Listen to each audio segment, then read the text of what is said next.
Hello, everybody, and welcome back to episode 8 of the Wildcard Podcast. The fresh new month of April. It's here. The April Aquatic has risen. We hope everyone had a great Easter and enjoyed their holiday. But we're back with the April Aquatic 2024 preview show, and of course, a little bit of D2, which we'll get to a little bit later in the program. Joining me, as always, will be G-Man G. Fresh start, man. New month. April showers bring May flowers, but in this case, we're going to get wet and wild, man, under the sea in the April Aquatic. What are you looking forward to in this tournament, as you also will have some questions as we overview this tournament, too?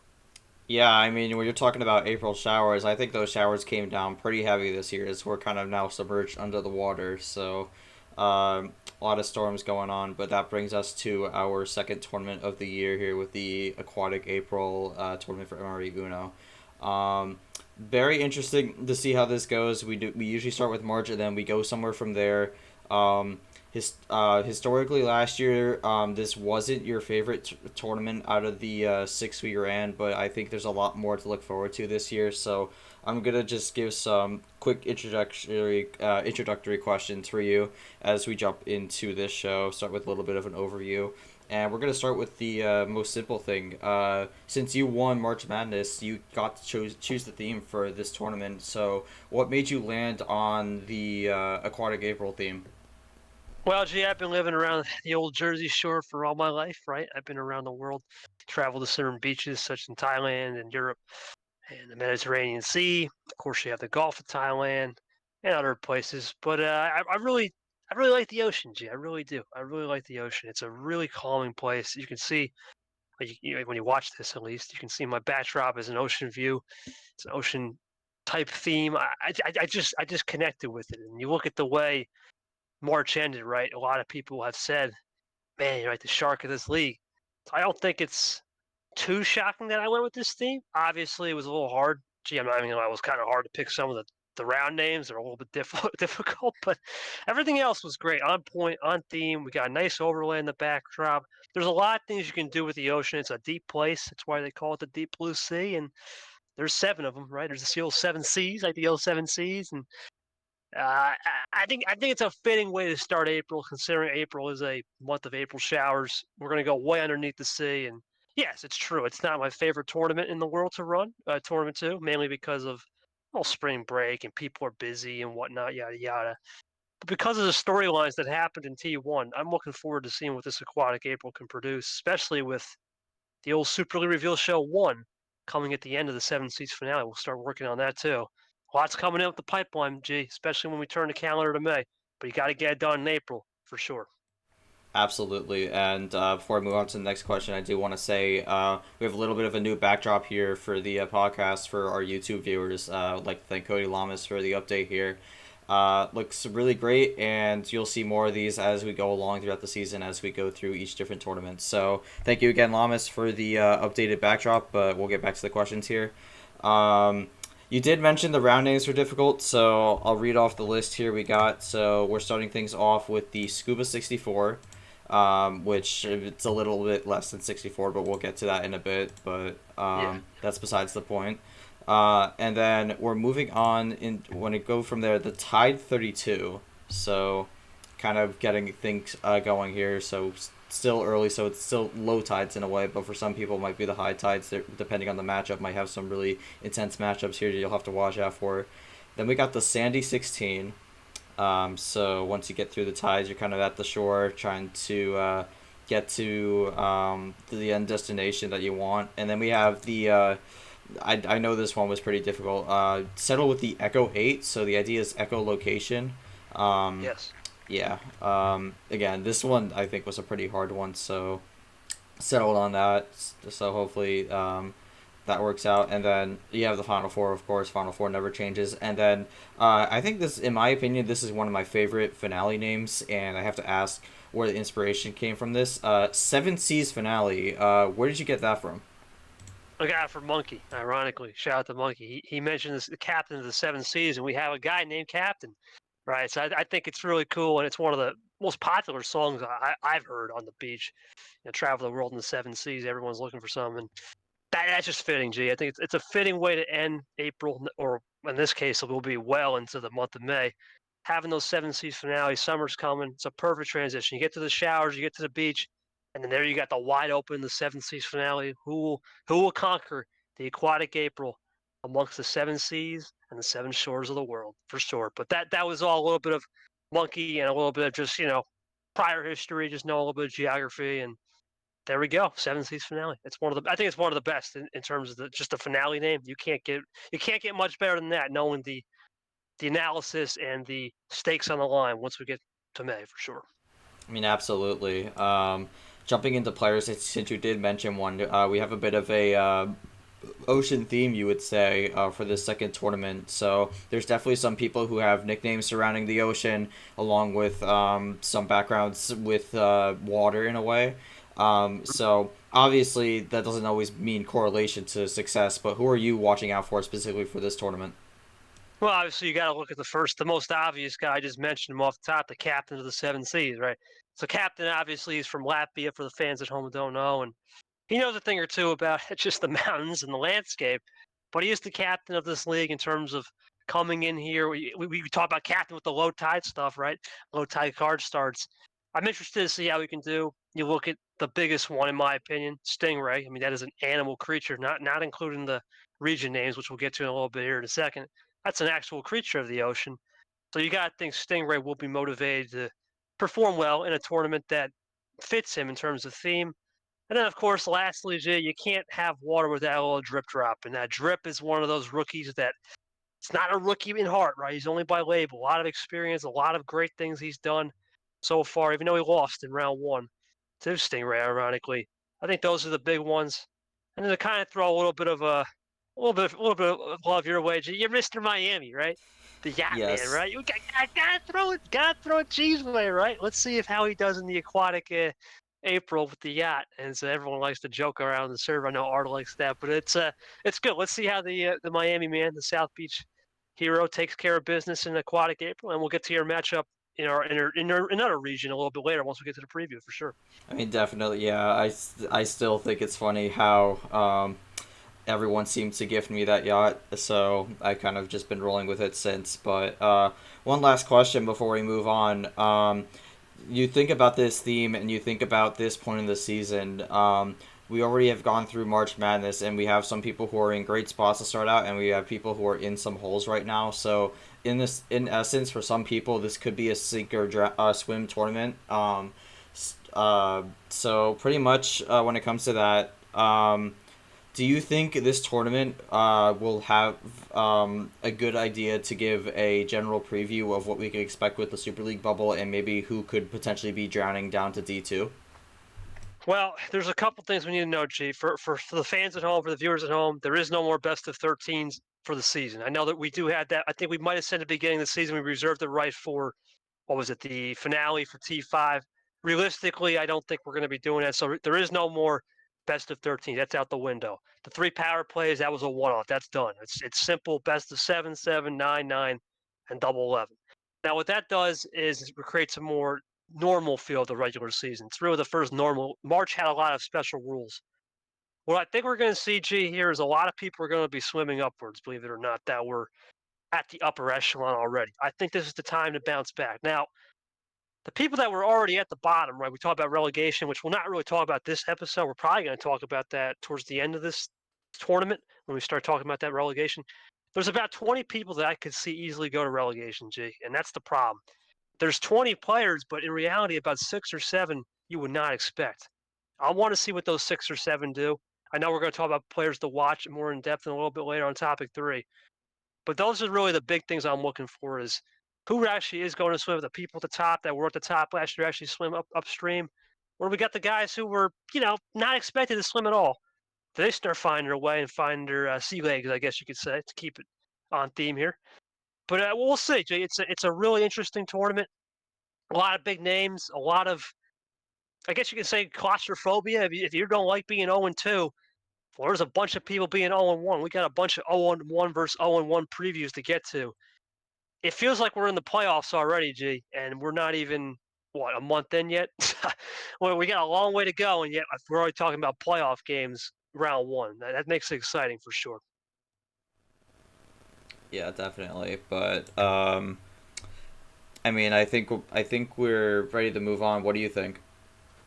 Gee, I think we need to do something before we move on to the Scuba 64. Let's do a little D2 with G. You got something cooking? Let us know what we got cooking down there. Well, I actually do. So, like as we mentioned in the last episode, the first tournament of D2 had just finished, and tournament two starting up, but there has not been a theme revealed yet for tournament two until right now. So, it's my great pleasure on the Wildcard Podcast that we are going to announce the tournament two theme for Division Two of MRE Uno, and we're talking about D1 where we're going underwater. Well, for D2, we're going in the air. Welcome to the April airwave for Tournament 2 of Division 2 of MRE Uno. Got a great logo here made by our graphics, got one of our graphic designers, Zach. Great player in D1. Like thank him for that. He'll have one going with the February flurry as well, so we just have consistency there. But um, yeah, as D1 goes underwater, D2 is going to go high in the sky as we are well into the season as we enter the second tournament. Remember, with D2, you have 4 regular season tournaments and LCQ for those who do well enough to make it there. So, gotta start getting ready and start getting focused into getting as many wins as you can and to try and solidify your spot into the D2 championship. So, very much looking forward to that. April Airwave will be the theme. We'll have more information for you coming soon in the D2 server. Make sure you join that if you haven't already. But on that note, I think we're ready to get going with the first round predictions for D1, and let's jump right into it, KT. Well, real quick, I should always get a little word about the April Airways. I think you Oh, guys that's are going to true. do great Yeah. things. Mm-hmm. I always want to say something, right? A little positive message. Like I said, it's a really good contrast. You sometimes in last year you just have one thing because we only have one league. It's cool to have Air C. It's a little bit of a, I guess you could say, a metaphor in a way, and a little bit of a figurative and literal sense that we hope this starts taking off. We know we had a rough T1 February flurry. It was a flurry of other things we don't want to mention. Let's hope we take off in the right way and use that runway to get up there in the air in 40,000 feet and start flying. But let's get to it, G. Let's get to those previews for sure. And we're going to get to the previews, G. We're going to start it off. We did not mention the 4 region names. Let's do it. In the first region, the Shark region, we have none other than KT, who'll be the number 1 seed. Obviously, just won the tournament. And of course, moving over to the next region, well, of course, you can't have a little protagonist, antagonist without the antagonist Shark to many. The protagonist Dolphin and Ashley, right? Incredible job going 10-1, one of the biggest jumps, I believe, in terms of seeding that we will talk about a little bit later. She'll Mm-hmm. control the Dolphin region, and we'll also have a mention of her when we get to her region for KT and Ashley. They got something special cooked up for both of them. She mentioned about the 64. Well, talk about that a little later once we get to the regions. And then, of course, one of the biggest surprises, G, no one thought this would ever come, considering last year's Jesse Turner in the famous Tuna Turner. Get perfect name. Tuna Turner region. You can't even make that up. That is absolute gold in terms of analogy and alliteration. Nothing but respect to Turner. He's going to control that region and control the cards in his Tuna region. And lastly, another one, G, good alliteration. The Sandman with the salmon, Sanford. You cannot beat that as well. He'll also control the last 1 plate in terms of the 1 seeds in his salmon region, and we'll get to him last as he is the 4th and final preview. But G, we're back to the top, and we started off with KT on a bye. You want to explain to the viewers at home why we have a bye for myself and Ashley, but we'll start it off with me. Yeah, I mean, unfortunately, we had some situations with three players. Aria, unfortunately, due to circumstances, will likely not be playing in the season. Things out of her control. We wish her the best, but unfortunately, she will likely not be playing this season. We also have Stephen Cologne, who decided to drop out, which is unfortunate. And then finally, who's the third person? I know no Cologne. It's Andreas. It was Andreas, right? Alan, yeah. Yeah, Yeah, Alan. So Yep. Alan unfortunately got had a hacking situation, and it's kind of all disoriented right now. So they're likely sitting out this tournament, but we expect them to make a potential return for tournament 3 and beyond.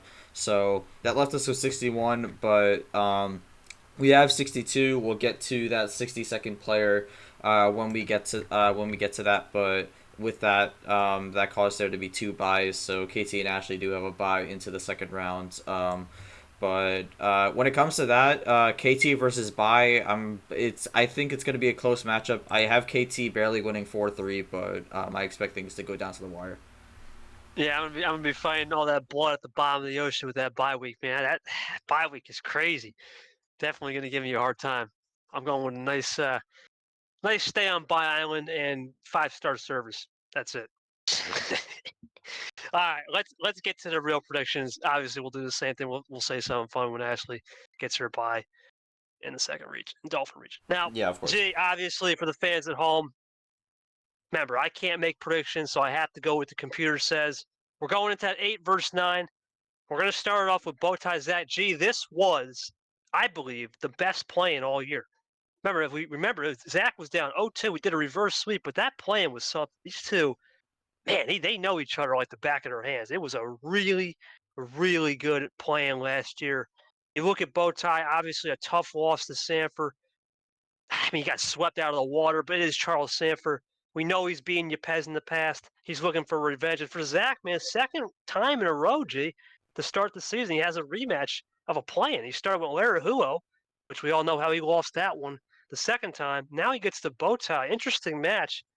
What says you, man, your preview before we get to the prediction on this match? This is one of the more interesting ones for sure. I mean, I think this is interesting also because when you look at this, this is the other person that Zach was able to beat last season is when he went to a 2-5 record, beat Lara in Tournament 5 last year in the play-in, then lost there, and then beat Bowtie, which got him his first win of his MRE UNO career to get out of the play-in. So this is another opportunity for one of the two people that Zach beat for them to get redemption there. And we saw with Lara last tournament that they were able to get redemption. So you have to wonder if it's a similar story here and Bowtie evens the score and corrects the wrongs from Tournament 4 of last year. So this is a really interesting match. I think for Zach, you would normally like this draw, but with how last tournament went, I would be a bit concerned here.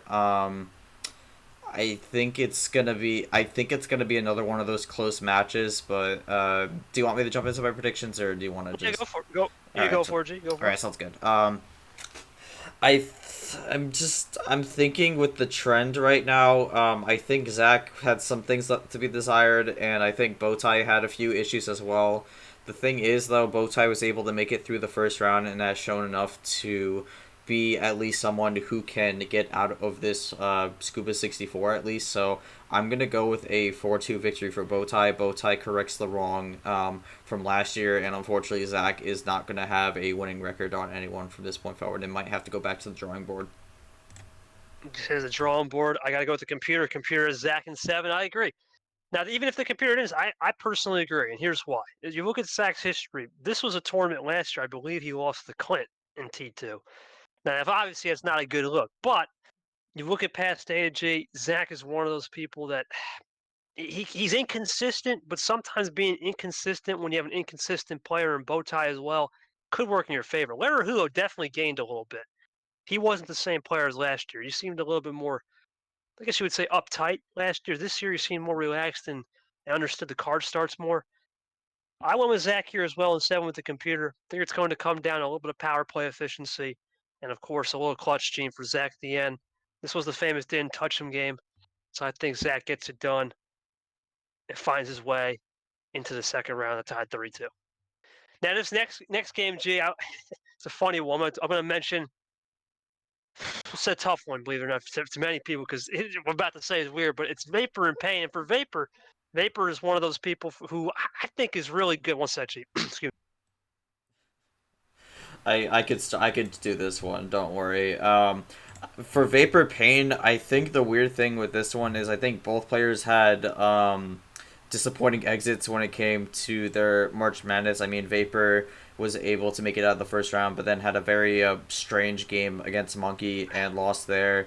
And then you look at Pain, and I need to find where they were. Yeah, Pain was the 8th seed and kind of just got bullied by a rookie Zay in an 8-9 matchup, and you see Pain drops down to the 13 line. So it's not looking good there. I think that the clash of playstyles here is gonna be for a bit of an awkward matchup.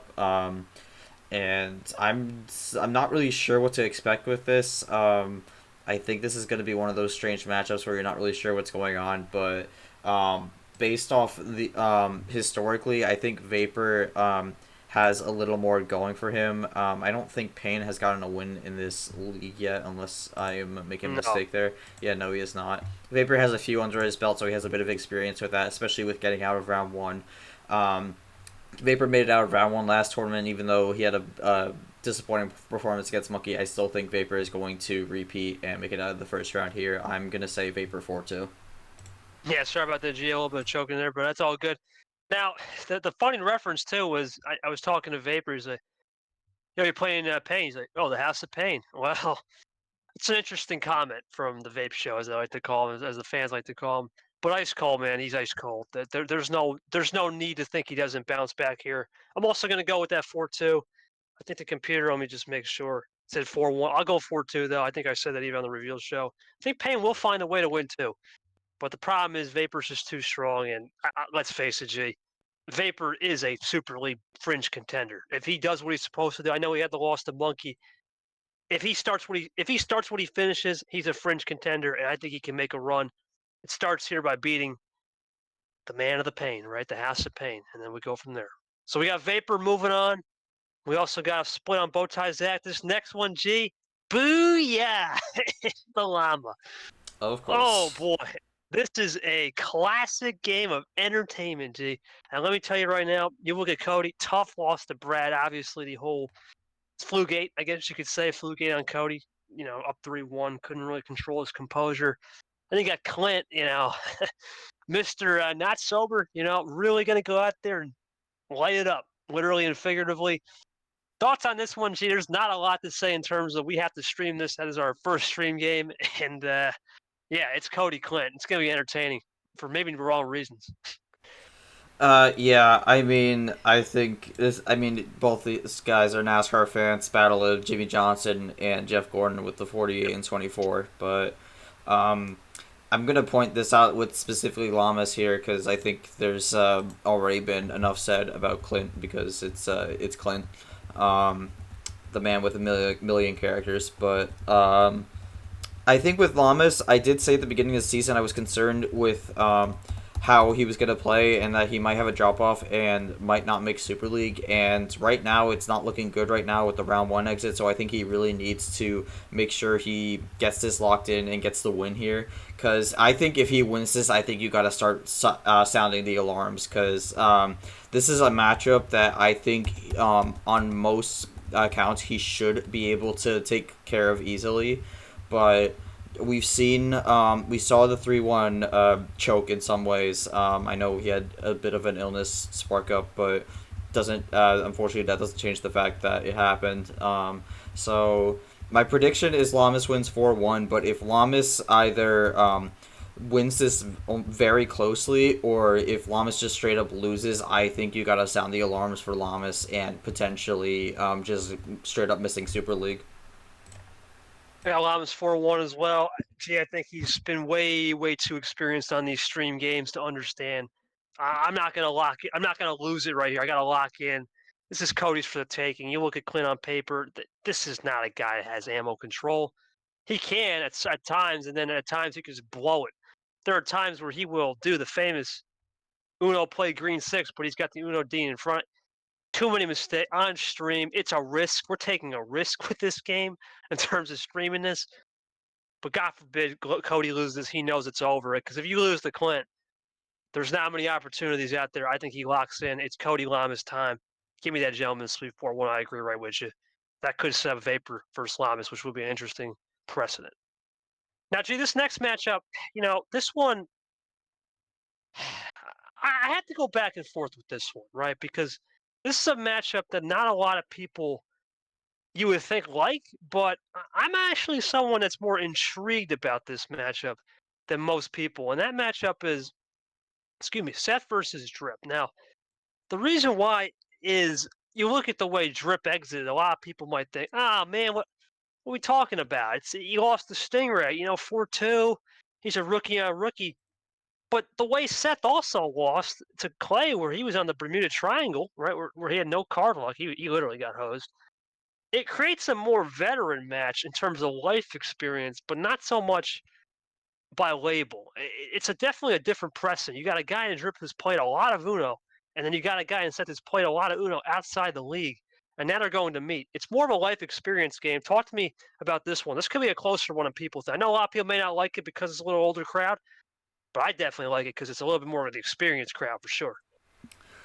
In my opinion, I actually think this is one of the most difficult matchups to predict in this entire first round. I mean, even though it's a 6-11, I think both these players bring a lot to the table, and there's a lot to like about both. And I think in general, it's an interesting clash of styles, and I think both these players are good. Both these players have shown potential, so this is going to be like a heavyweight matchup for this first round, and I went back and forth on this one a lot. I had Seth winning on some days. I had Drip winning on other nights. It's just I'm not really sure where this matchup goes. I thought it was going to be 4-3 no matter what.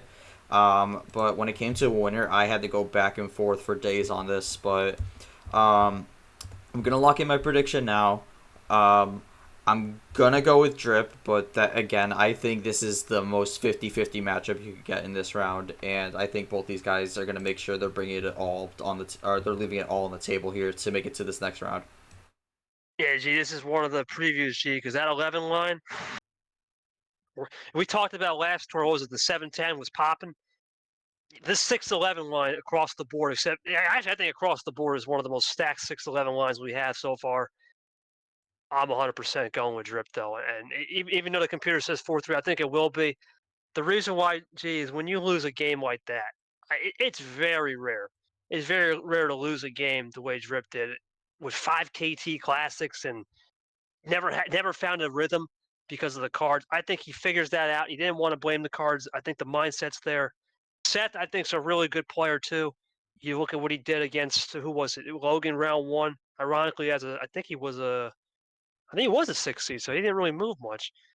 He had a good start, but against Clay, just it wasn't enough. He was supposed to do what a 6 seed supposed. That's why he's here again. I think the luck runs out. I think Drip needs this more. He's hungry, right? You can't go 0-2 as a rookie. The confidence could get shot. Give me Drip 4-3. Though it will be more of the interesting matchups for sure. Now we move over from one of our fellow sophomores in set two.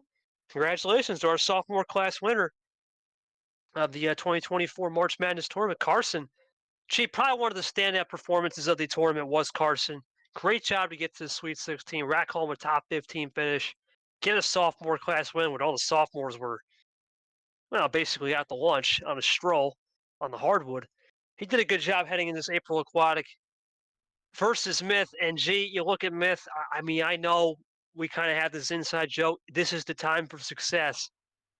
This man's been here since the first 5 signups. He's been here since the early. He's been here for more than 400 days, it seems like. He's been way more than 400 days, at least 600 days when we started the Sox way back in January 2023. He's been an OG of this league, but only one career win. What's your thoughts on this matchup? Carson, a lot of momentum, Myth needing something, just a spark. I mean, when you talk about winless streaks, Smith has the longest winless streak in this league, and that only win came back in March in a play-in, and that was a best-of-3 play-in. So, yeah, it's been a very long time for Myth, and I don't know what it is because I think in his own league he does pretty solid, but something just does not click when it comes to MRE for Myth, and it's a shame to see because I don't think he's a bad player, but just something is not working for him. I think he needs to go back to the drawing board and come up with a different strategy going forward with this league because whatever he's been doing for the past few tournaments, it has just not worked. And especially when you're going up against someone like Carson, who has a good amount of momentum right now, I think it's just a recipe for disaster. So I think Myth has said he's been trying to figure out ways to improve his gameplay, but I think when you're up against Carson, it's just I don't know how much that's going to do for you. I unfortunately have it as a 4-1. I think the winless streak sadly continues. Yeah, I'm with you, G, on this one. Carson win this one 4-2. Now, computer off swing with Carson. The one thing I will say with Myth, we talked about his league, 7-card starts. The thing here is there's 2 different rules, and it's a big change. The 7-card starts, okay, you can still use it, right, thanks to MCSR or CSR. but you can only use it in sparing notation. Over there, it's all 7. But I think the bigger problem, G, and he even admitted, he just can't get in tune with the power play. And when you can't get in tune with that, it makes them for a hard night. And I think Carson has too much momentum. You win a sophomore class convincingly like that. I think he was the only guy to win a Class G. And basically, once we got to the end of round 32, he had it locked up. That's a statement right there. Sure, it's not the best in terms of, all right, my class went far, but he locked it up and he got the job done. I think that loss to Brad was tough, but it wasn't out of the fluke, as I like to say. If we're talking about fishing, we're not fluke fishing here. I think that was just a real loss, and he'll learn. Was a late game, but in the end, it's Carson, man. He's just too much Carson here for 2. Give me the K Dog. Moving on to that round of 32. Also knows the Tide 32. Speaking of the Tides, G, this is the only matchup I believe that's foreign on foreign. Captain from Latvia, and oh man, where is this man falling? Fitzy the legend. I'm going to start this one, G, and say, look, for captain, he had a really, really good tournament. Obviously, taking care of yourself is not an easy feat, and he was 1 game away from being Ashley, the world champ. That's a good tournament, and he deserves it because he was missing. We know he had a 15 line. This 7 line is way more than fair. I think that eight spot increase is going to give him some more leverage. It's going to give him a good chance to make a statement here. And of course, you got Fitzwargy. I mean, this guy was the #1 overall seed. Think about it. A year ago, he was the #1 guy. He got a 5th place finish. The problem is, G, since that 5th place finish, if you look at Fitzwater's stats right here as I pull them up, since that 5th place finish, it's been 10th, 28th, 18th, okay, a little rebound, 32nd out of his own doing due to issues, and then 40th. It's just a progression backwards. I mean, I know he was in your Super League prediction, and that's got to go. Thoughts on this matchup? And is this not, I rarely post questions, G, but if Fitzy doesn't win this game, is this possible relegation? Are we thinking about this guy as a relegation contender? Thoughts on this? I mean, I'm looking at this now. Oh, actually, wait a second. I mean, I'm looking at this now, and you take a look at his stats. Only he's been in I guess 5 because that tournament 5 was a bit screwy, but um, 2-5 record, 12-19 in games. I mean, the thing is, most of the time we've seen it and said it before. He plays well in a loss, but that's just only going to get you so far. And it's just been kind of mostly the same throughout. And we know Fitzy. He's someone who likes playing long. He's going up against Captain, who loves those lower card starts, and as a result, sometimes can be really quick. Because you look at Fitzy, his average game length is 17 minutes 54 seconds. You look at Captain from this prior tournament, his average game length is only it's actually a little higher than I thought. It's 13 minutes, but we've seen how some of those low card starts end up playing with him. I actually think this isn't updated, so we'll have to We get got that fixed. 0 minute wins. Then. Yeah, 0 minute wins too, Cap. Yep. That is true, yeah. But let me take a look at it. I actually don't think this is. Yeah, no. Something's up with the sheet. We'll fix that later. But Captain doesn't really have those longer play styles. He's usually somebody who wants to keep it going quick. And I mean, we haven't seen a lot of Captain when it goes long. He can play long, but I think the question is, I don't know if Fitzwater can play quick. We've seen him always just want to go for those longer games, and I think sometimes with some of these speedy players, it's really hard to keep them out. So I actually think this is going to be a blowout, and I think Captain wins this 4-1. You think 4-1?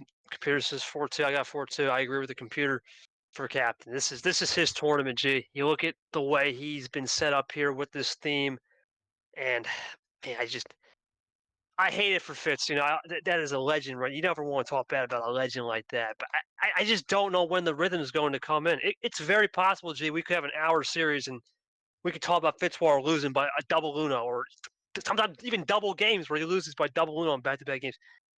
He loses so well. I don't know when it's going to be. The only history on his side, I know Fitz he's really good at the end of the season, but I don't know if you can just do that this year. We'd say, all right, T4 and 5 is the gamble. I don't think it's enough. Cap moves on. He improves his record 2-1, and I think this is a start to some, G. Because let me tell you right now, G, if we say Captain's winning this one, the writing could be on the wall for one of the most explosive matchups of this region is first off, we got to get through Yepes and Ziemba. Now, if you look at Yepes, probably one of the most confusing losses I've ever seen. Incredible performance in the first 2 rounds of resiliency against Lee and Zay. Then I don't know if he was taking a lunch break or having a tuna sandwich. I don't know what he was doing, G, against Turner. Tough fluke loss there, as he called it. Now, Ed Ziemba, look, I know he said he played really good against Eli. A lot to be desired. He's been around this parts for a while now. If you look at Ed's stats, too, career stats in the regs, he's never won a game. Right, and now this is his, I believe, 6th tournament coming in. Something's got to click, and if it doesn't click now, when is it going to click? What's your thoughts on this matchup, and is Edward Ziemba in for a rude awakening right here? Before we move on, I just want to get a quick update with the game length for Captain. I just quickly calculated it since the sheet's wrong. 6 minutes average game length, so a big difference there between Fitzy and Captain. Again, goes along with my point that Captain's generally someone who likes going quick. He can play long if he needs to, but generally someone who wants to keep the pace fast. Haven't seen that out of Fitzy a lot, so we're not sure about that. But anyways, let's go back to Ziemba and Yepes. This is a tough one for Ziemba because I don't think he plays that great of a style, and I mean last tournament he said was some of his best Uno, and I agree, but that best Uno still ended up in a 4-1 loss, which isn't a great sign. So if that's his peak, then I'm very concerned, and he is going up against Yepes, which while he had a disastrous Sweet 16 matchup against Turner, I still think he's someone who's regrouped from that and is going to get back into the mix when it comes to this season and being a contender. So this is my first one of probably only a few. I have Yepes winning in a 4-0 sweep. 4-0 sweep. I got 4-1. Gentleman style.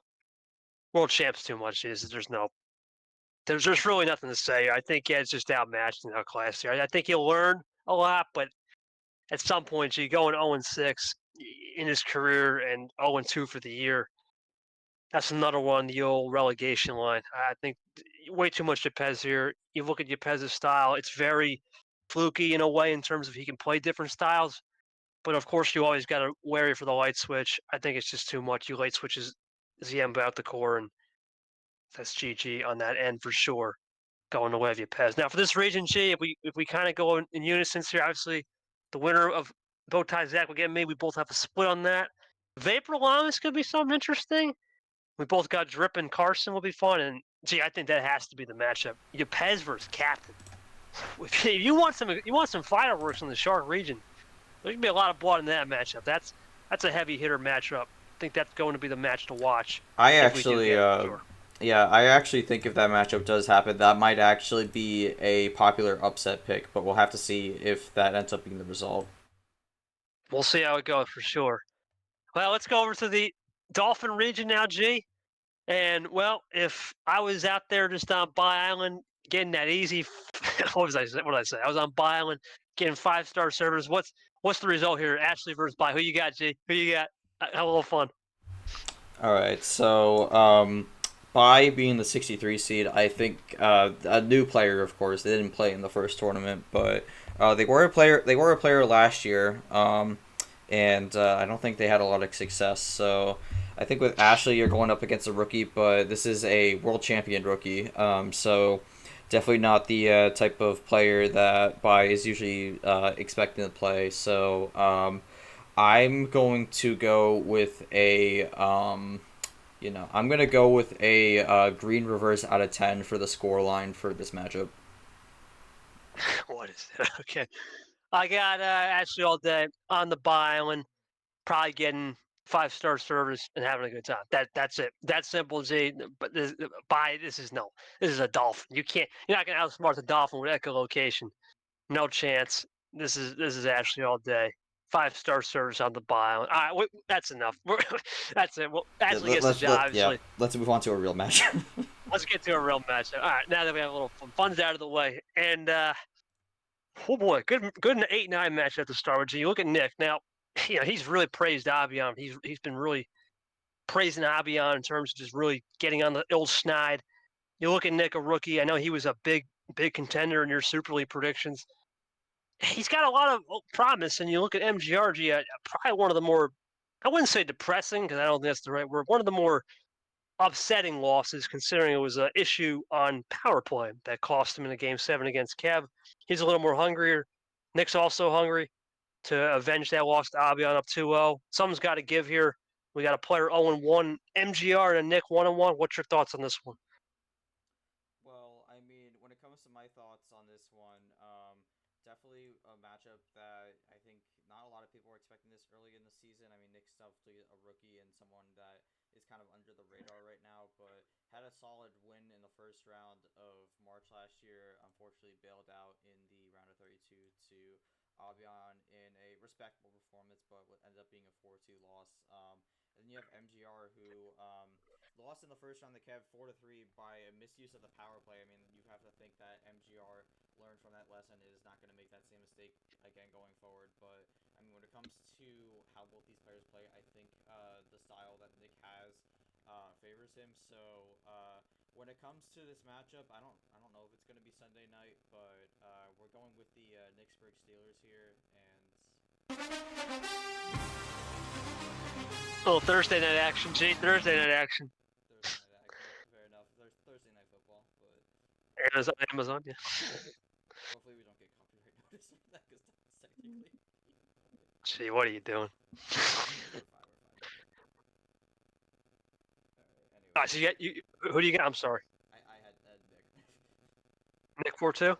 Nick 4-2, yeah. All right, well, I got Nick 4-2 as well. Got to go with the computer. Actually has 4-2 on the nose. Here's what I'll say. Nick, I think is just you look at the Practice Cup. We talked about that in the last episode. Practice Cup is key. He just did a great job in it. I think he won the last one, and that's going to give you momentum a little bit. Obviously, it's a cup, right? It's not a real thing, but in terms of actually learning, harder than of course you can hone your craft. I mean, you're not going to learn anything from an opponent. He talked about film study in the presser and not really having a lot of film against MGR, which is understandable. Is MGR? He's not really a guy that's going to have a lot of film because he's only been in the league as a sophomore. I think Nick gets it done, though. Mainly that pace management's killer, G. He's got one of the slowest pace managements, but can speed it up when he needs to. It's definitely getting close to that, I would say, veteran master level pace management. He's definitely past the sophomore class, so he's almost approaching veteran level. To get to master, he just has to start securing more wins. I think he does here in the 4-2 and gets it home to play Ashley. So that'll be an interesting matchup as we got the 8-9 guaranteed to the 1 over to bye. Now, Gee, this next matchup, this guy has been making headlines off the table. Heat check time. Heat check. Oh, man. For Ard, obviously, everything was not great against JT. Tough loss to him. A lot of speculation on he would be unhinged this tournament. We've already seen that, in my opinion, on the reveal show night. And for Jeff Bolton, a really unforgettable loss against Brian. That was a stream game that went 7. Not a lot of people were there for it, but I do remember it was a bit of a memory. Thoughts on this matchup, Jay? Does R get back on the schneid here and try to make some momentum? He's had a favorable matchup here in his first round for sure.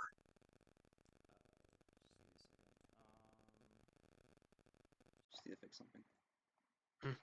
Okay, I just need to change my audio really quickly, but just a quick fix. But I think Art is off his rocker. After that loss to Turner, I think he's definitely one of the people who showed an example of not a great way to respond from a loss. We had New Art going, and as soon as he lost to Turner, I think New Art instantly died. So we have a new version of Ard into this tournament too, and I'm a little concerned that it's just going to be another Clint situation where we keep getting these characters throughout the season, and it just ends up into spiraling into a bunch of nothing. So I'm hoping that's not the case, but I think I'm a bit concerned when it comes to Ard and how much he's locked in for this. But Bolton, on the other hand, I don't even know where Bolton's head's at right now. I mean, I'm pretty sure he lost to Brian in the first round. Yeah, that was a very strange match. Barely lost there. Lost to a guy who at one point said, "Can I just lose?" So that's not a great look there.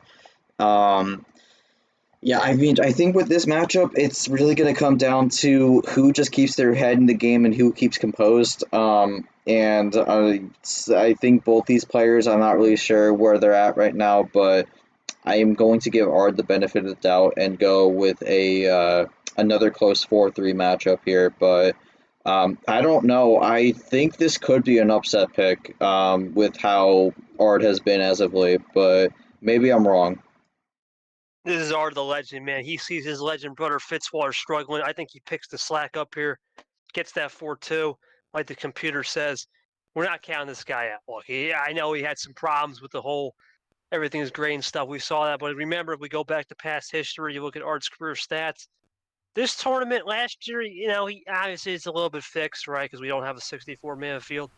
But he backed it up last year with back-to-back 15th places.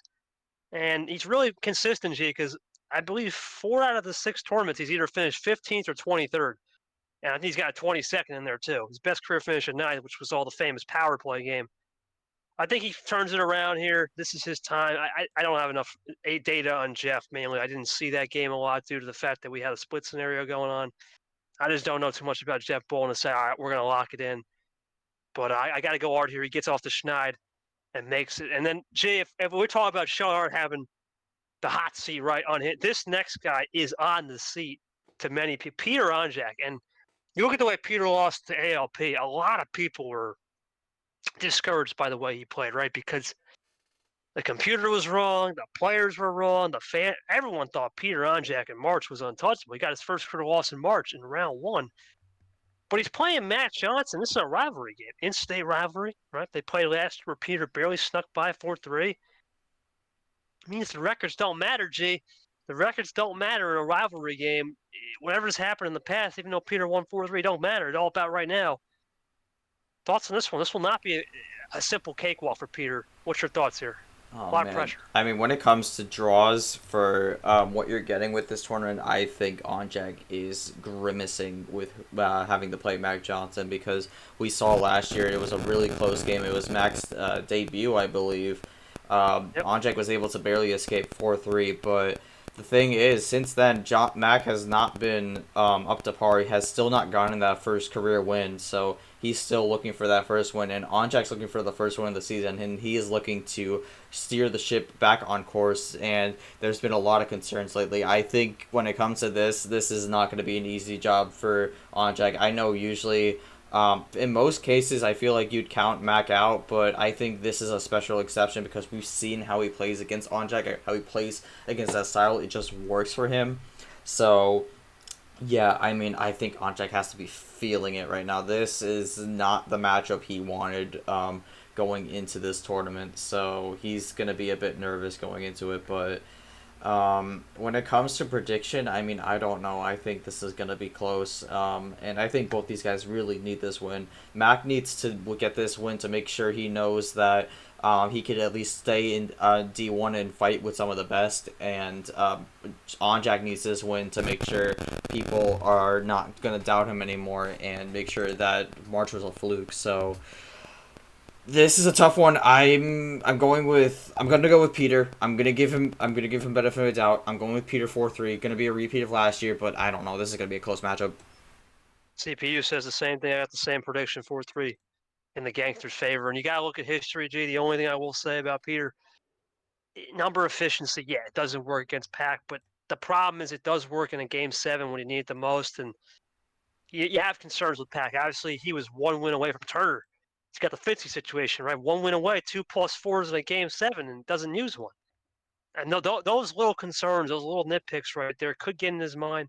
I know you said Peter's a little pressure-oriented here. He was embracing it. He did say, looking forward to running it back against Pac.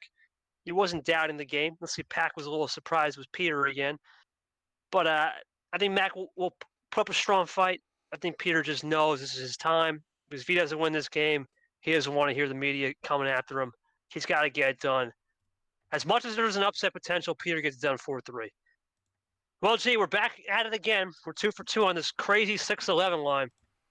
Starting with Yoshi. Now, Yoshi, tough player to predict, G. I mean, we both said at the beginning of the season, I think we both said he's definitely a top 5 player in non-clutch games. And what happened in a non-clutch game against Avion first round? He was gone, right? The pressure's on him. Another player under pressure. And you look at England, sure, he lost to Chomik, but you come back 3-1 against Dark in the first round in a 2-hour, 17-minute classic with no sickness or anything. That's impressive, and that's the concern part. Is England likes to play that really slow style. Yoshi's got some concerns on animal control. He's even admitted he's not the best on a road game. Is this a must-win for both players, or do you think something's brewing here for both players, with Yoshi especially? I mean, I think for Yoshi, you got to get this win to make sure that you're steering the right direction here, because that loss against Avian hurt, and he definitely expressed how disappointed he was following that match. So he's definitely looking to get on a better start here for this Aquatic April. And you look at Sam England. Sam England won his round one against Dark when it came to those long distance games. So he's able to be someone who runs it long, but we saw how very easily that collapsed when it came to the second round, as he got dismantled by Chomek in a 4-1 contest. So I don't know. I think this really comes down to how Yoshi can handle the longer play style, and whether or not he's able to adjust to it and come up with different methods to be able to beat it out. I do think Yoshi gets a rebound here. I'm gonna say 4-2, but definitely a matchup that you got to be careful with. This goes 7G. Yoshi squeaks by. This is not going to be easy. And I really think the problem is for Yoshi in this matchup is, even though he says you can adapt to this is a slower style than even Dark sometimes. Sam England can take time. Right, sometimes there's times where in that match against Dark, I was like, man, this guy's taking slower than Dark. That's tricky. That's a one-off style. And sometimes with those one-off styles, it's not good away. And we know Yoshi's not the best away. At home. He's not good at home. Sometimes away, he just feels it better. He's more of an away player. At home, he just has problems. It's going to come down to card starts. Yoshi gets a full sender on game 15 is my prediction, something like that, and throws England off and is able to run the pace. But it will be a close one, G. This 6-11 line is scary. But we're going to give it to Yoshi here. Now, this next matchup, Z, probably one of the more fun stories of the first round, I would say, or the first tournament. DJ Kerr is another one. I mean, think about it, man. This guy was, 2 games away from upsetting me and almost had a Cinderella run. And then, of course, he had that incredible game 6-7 comeback against Brock, and that was phenomenal to take that win. Now, Leah obviously had a tough road to start the year, playing the world champ, off the world champ's back, basically. Not really the best showing in terms of actual winning, but did have 2 wins off Yepes and put Yepes in some resiliency. A little bit of animal control issues. What's your thoughts on this one? Is this DJ carrying a lot of momentum and Leah looking for some more here? Did move up 2 seeds too, from 16 to 14. I mean, I think when we're looking at this matchup is, I think I was actually I think for what Leah gave against Yepes, I think it was actually a solid performance for a debut, especially given that situation. So I think with Leah, it's really just kind of learning as she goes along and understanding what works and what doesn't. I think she was able to get a lot of input from that Yepes game, and I actually think that's going to help her a lot here. We know DJ just kind of goes with the vibes. Doesn't really seem to have a good grasp of using the power play at times, so I actually think that could be to Leah's advantage. So I think when it comes to this matchup, it's really gonna be I think it's gonna be DJ's style that dominates for the most part, with the vibes, relaxed, carefree style. But that doesn't necessarily mean that that style is gonna mean a win for DJ, because I'm looking at this bracket and I always like throwing in a few big upsets, because we always see sometimes there's big upsets. Maybe there was a lot in March, maybe a little too many, but I think you're always going to get those upsets. So I'm actually going to go with one of the first big shockers here. I'm going with Leah winning this 4-2. That's a shocker, G. I'm with the computer on this one, though. I'm going to say this one goes 6, but it's DJ's favor. Another one. You got to give it to DJ. The momentum carries in. I know Leah has a lot of interesting thoughts on her style that's been developing. We've looked over it, Sanford and myself, but you just can't take away that big mo. Yes, sure, DJ was a little upset after that loss to me, took it on the chin, but he learned from the best. Right, and he learned from the best, not only myself, but he learned from the best on how to do a comeback with Brock. We knew Brock threw him for a loop, too. More resiliency, a lot more mental grit. Not a shocker. I'm thinking it could be a shocker for an upset, but for me, it's not a shocker. I think DJ looks reformed. He looks refined this year. He actually has a little bit more of an edge than most people would think compared to last year's, vibe style. So I got to go with DJ Curtis 4-2. Now, this next one, this was the old fast-paced Ghostatron, as I like to call it. Well, for Ghostatron, man, where was he? out to lunch to Nick. He was a ghost to Nick.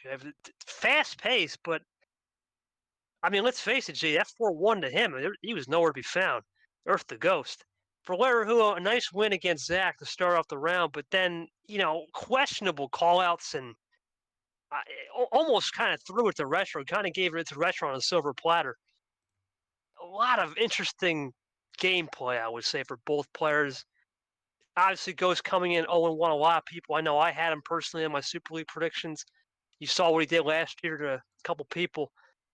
He needs to make a statement here, and Lara needs to make a statement to realize you got to play more mistake-free Uno. Thoughts on this one? This could be a toss-up game for sure. One of the rare 7-10 toss-up games in this round.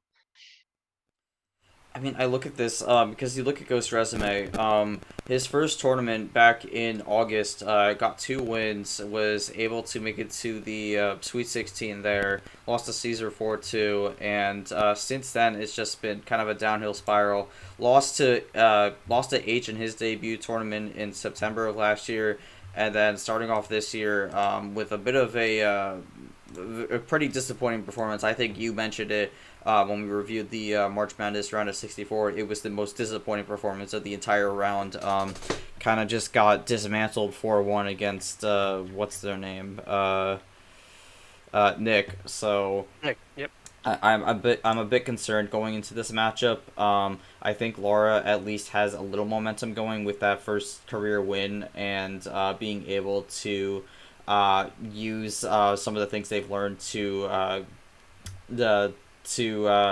excel their gameplay. But I think with Ghost, it's just the problem is he's someone we see who plays super quick and super fast, but it seems like that strategy, especially with a lot of people here, just gets shut down really quickly with the way he does that. I just don't think he does that style very well, and it ends up making it where he might be going at 100 miles per hour, but then he like kind of starts swerving and then starts flipping and having a complete car wreck. So Ghost needs to figure out something to correct course to get the steering wheel straight. So I actually think Laura wins here 4-2, and I think Ghost is gonna keep looking to try and find some of that magic he had back in August. He's got to find it right here, G. I'm going to be honest with you. If he does not find the magic right here, I don't see a path. Forget Super. I don't even see a path to see him in the top 25 by the end of T4, which we talked about top 25, 30. You got a shot to still sneak in. He's going to have to be in a must-win, in my opinion. This is a little bit of a hot take. If he doesn't win this game, it's must-win time.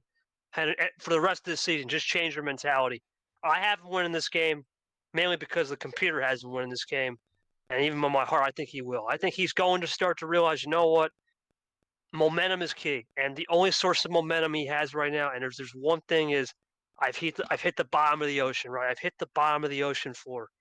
Last year, G, I mean, he was beating people that we didn't even think was possible. He didn't hit the bottom of the ocean floor.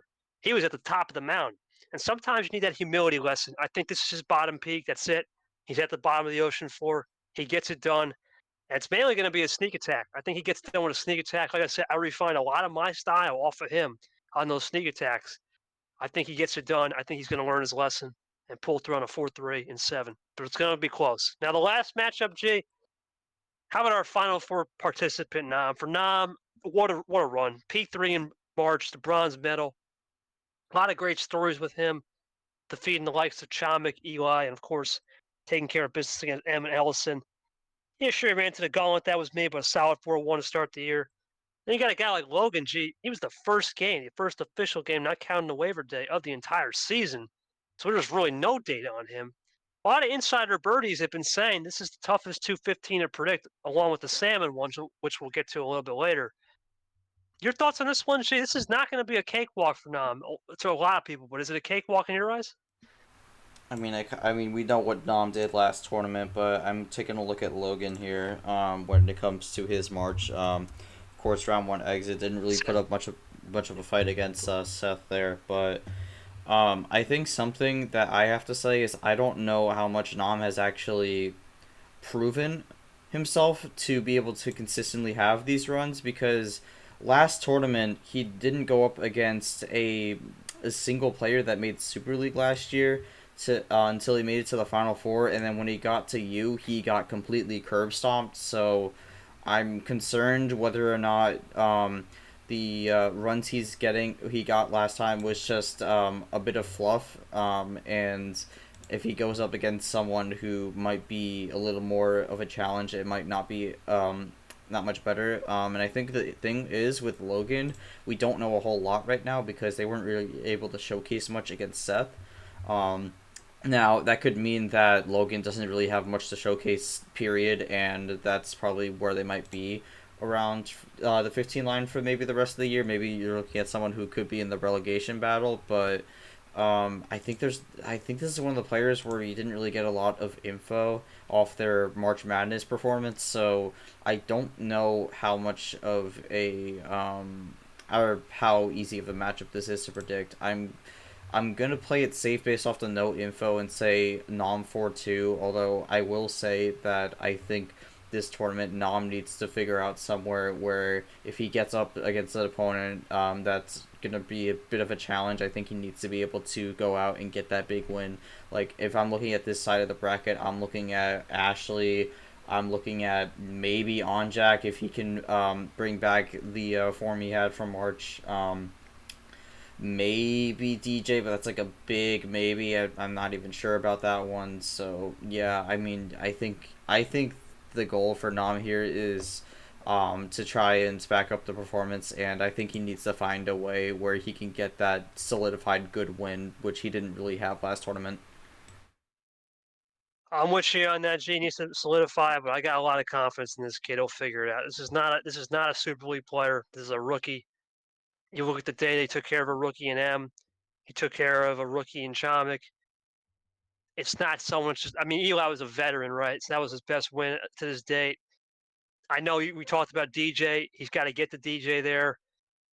It's not guaranteed, right? Even you don't even have DJ winning.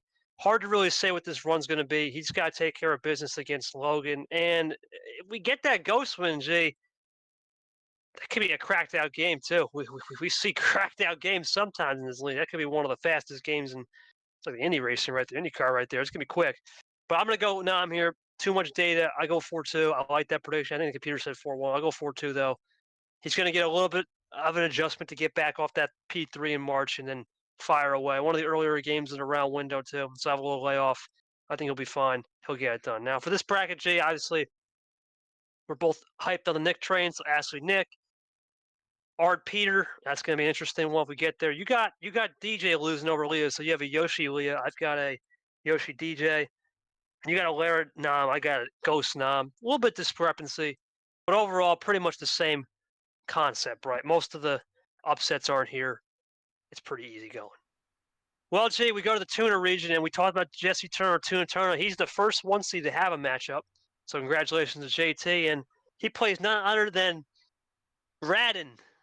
Oh boy, gee, we all know what happened to Rad in the first career game of his league. We're not going to talk about that because that gives bad memories for both of us.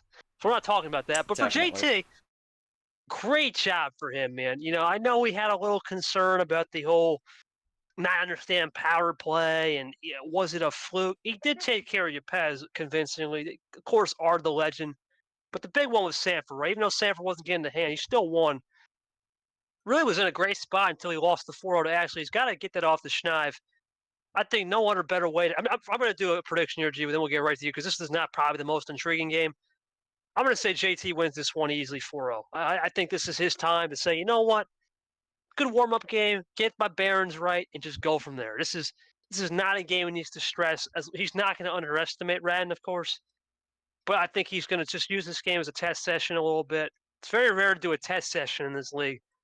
This is probably the one guy you could do it against. Give me JT 4-0. There's not much to say about this match, other than I'm looking forward to seeing what JT can do this run for sure. What's your thoughts?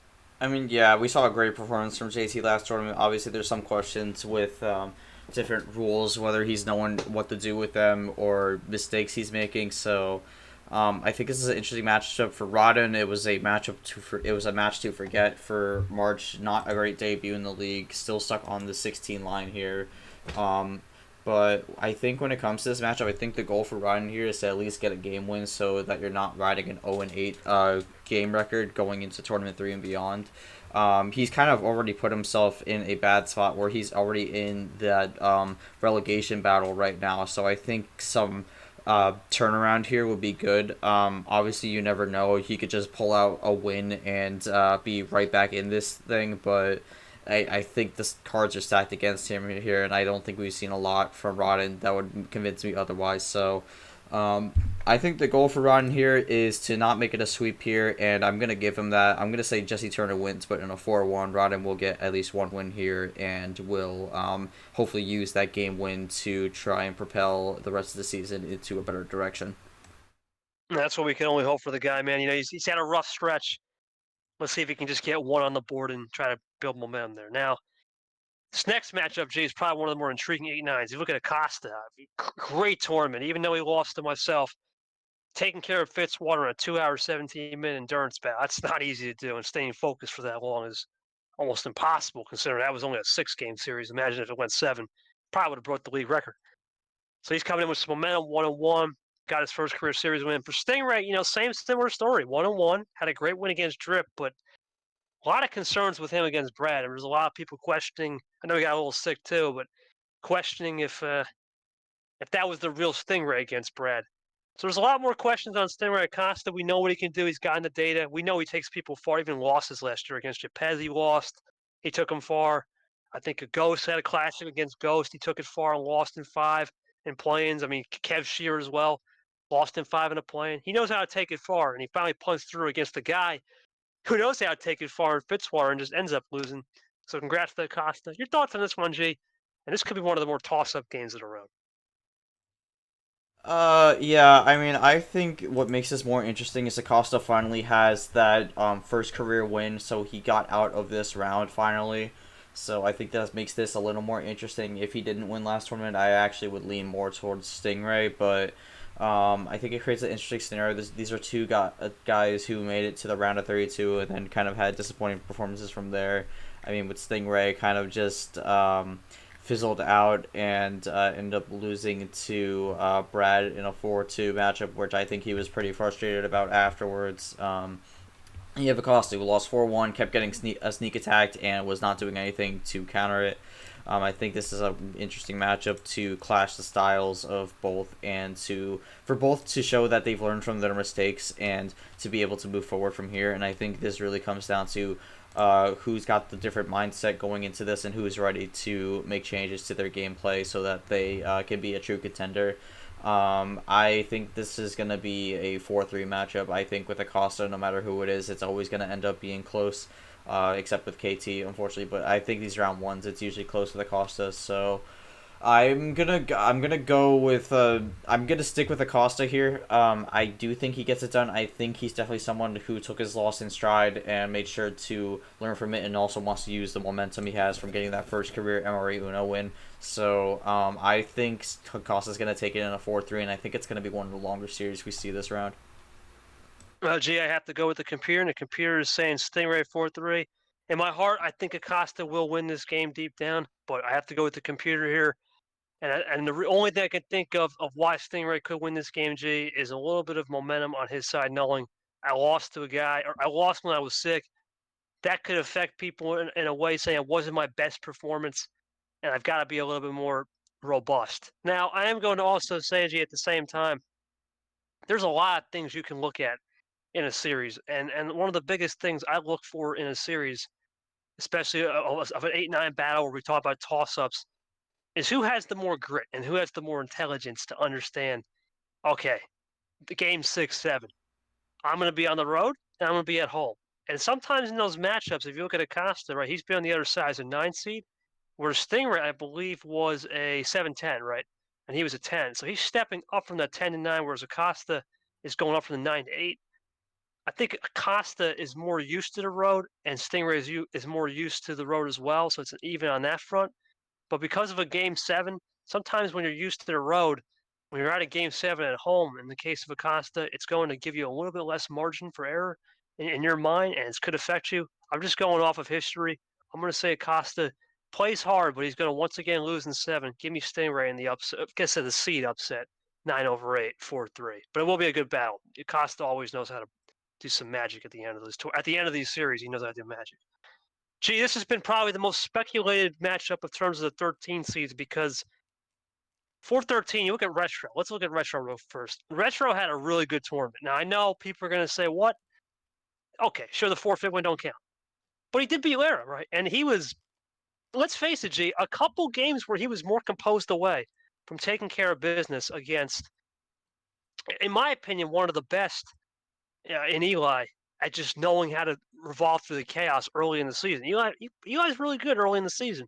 He almost did the job. Now, of course, that ended in a loss for Retro, but he learned some lessons, and maybe they'll propel forward. Now, for Caesar G, I mean, we both talked about. We think this guy is Super League material, not just Super League material. 15th, we're talking like top 10 player in the league material.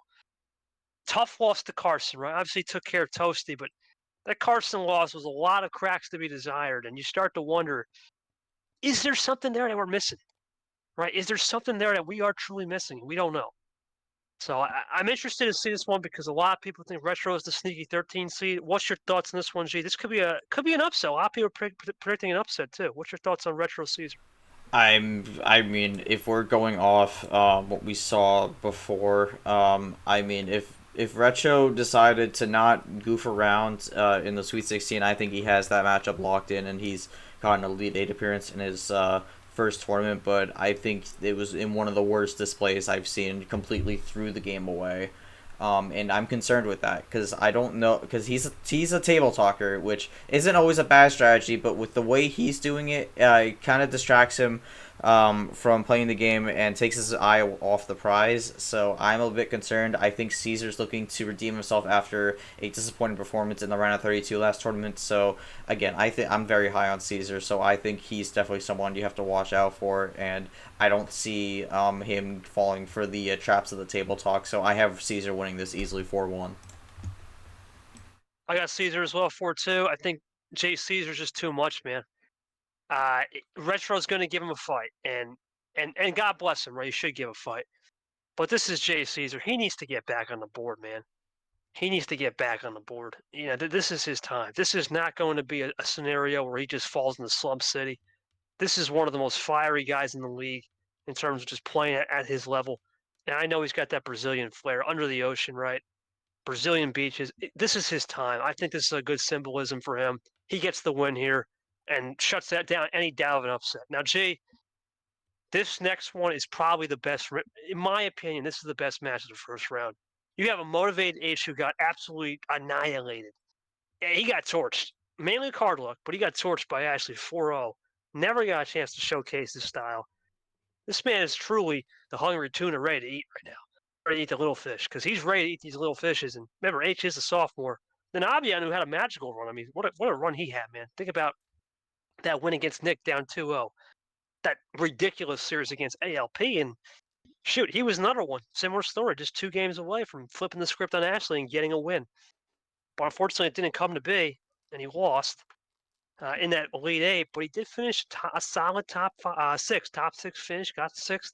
Good start to the season, coming in at 3-1. And for H, a lot more on the table for him to be desired.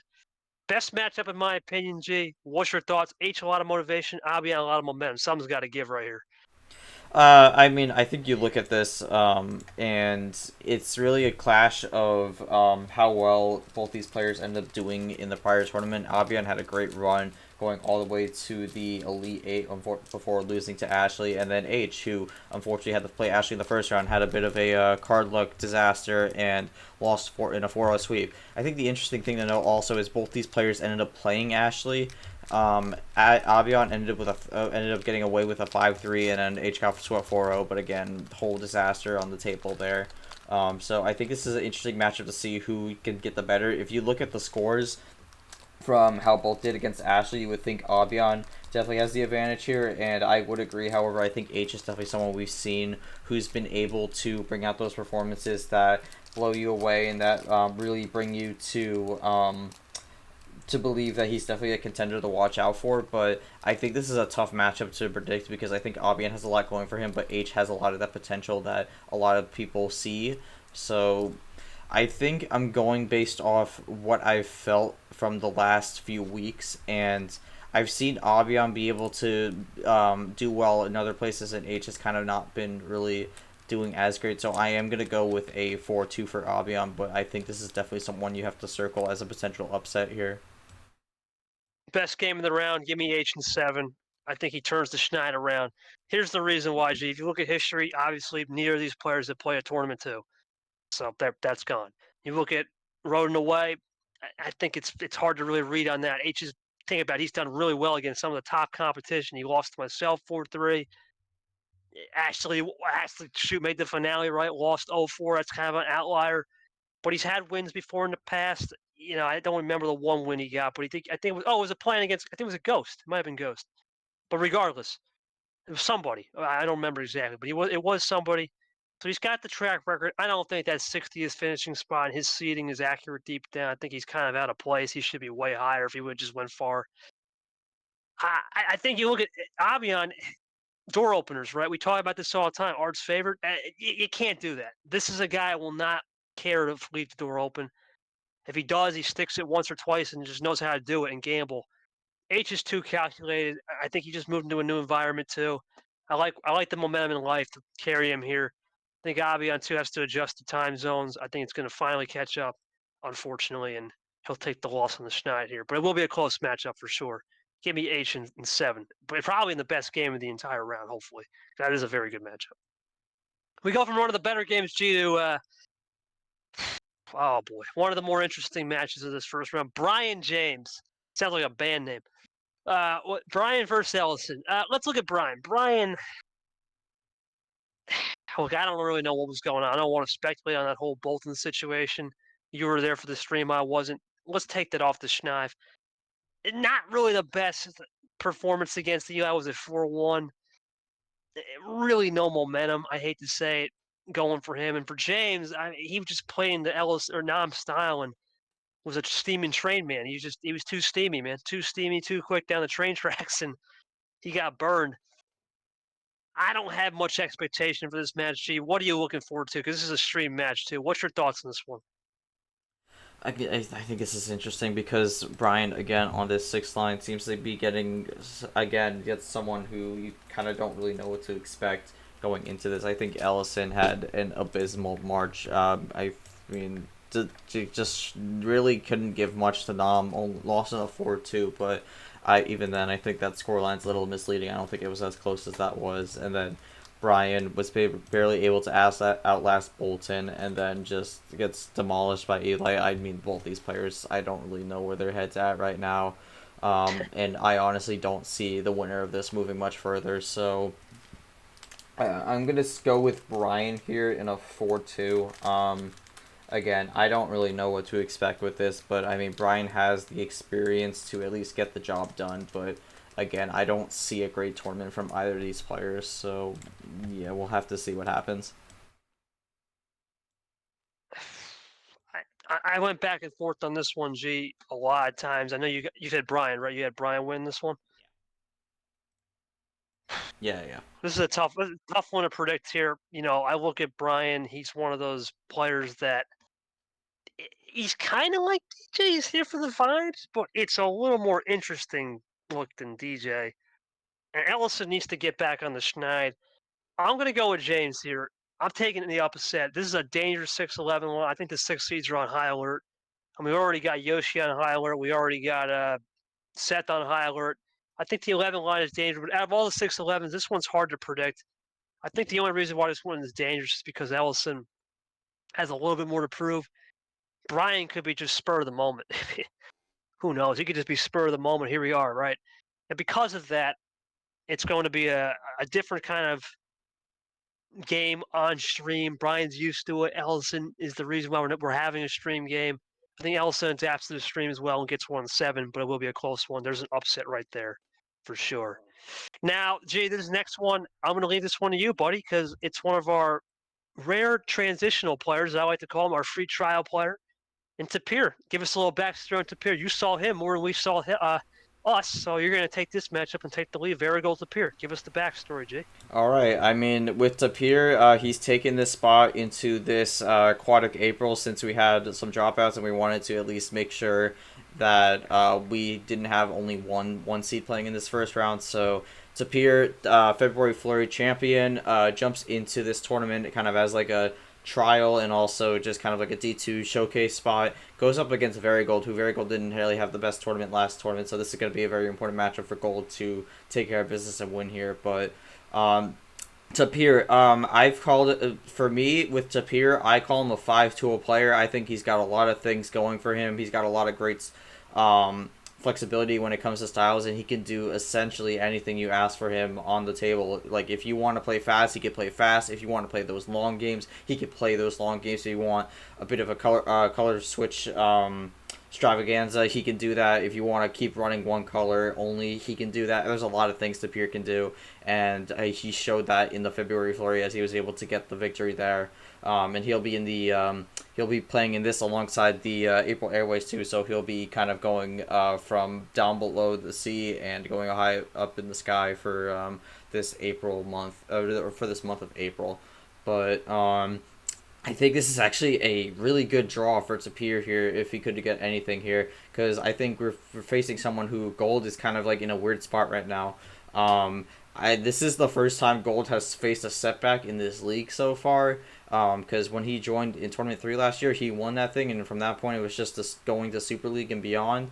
Lost in the final of Super League, but starts off on the greatest foot when it comes to the 2024 season. So this is the first setback Gold has had in this league, and I'm going to be interested to see how he handles this. But I think this is going to be a relatively close matchup.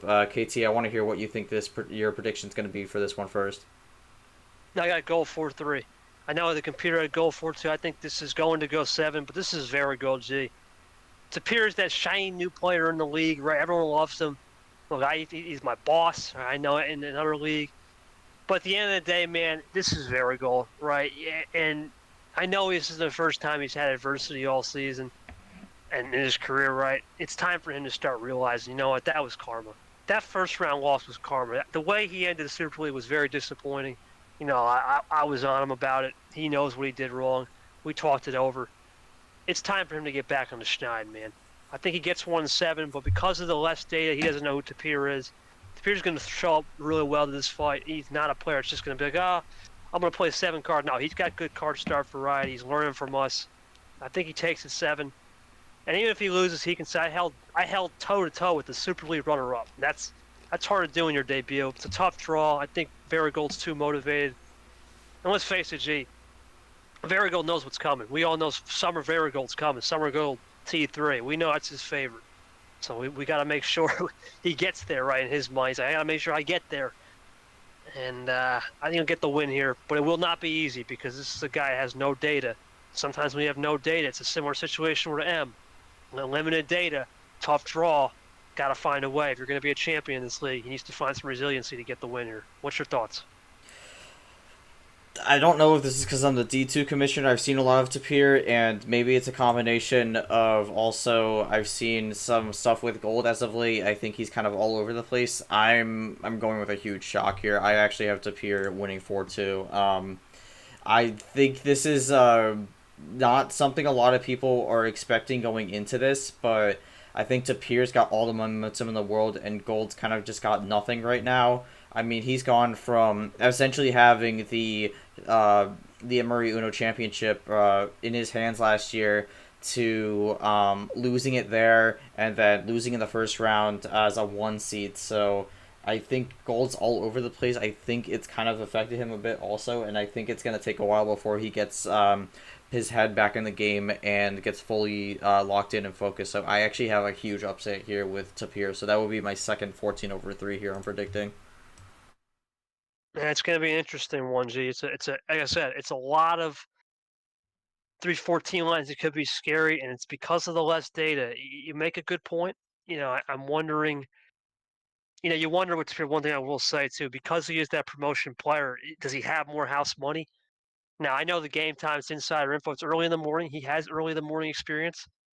It could favor him, but you got to give it to a near champion, right? A near champion of this league. Probably should have won the championship last year. He's going to get some adversity, but it is a different dynamic than most matches that Varigold will play. So I'm interested to see how he handles it. Now, since most of the 7-10 line was interesting, G, This next one I think is interesting because it's more fan favorite match. The ALP he took a lot of people's hearts, man. Taking care of Peter was one thing, then backing it up against Kevin. Once again, barely losing to Abion. Won 23 games. Our long distance player award straight to the max. 12-11, winning record, top 10 finish, best of the rest. That wasn't in the Elite Eight. Probably the most important rookie, probably in tournament because he only went up 6 spots. But the way he was playing, Jay, a lot of gambling, a lot of risk, a lot of door openers, but got away with murder in a lot of cases.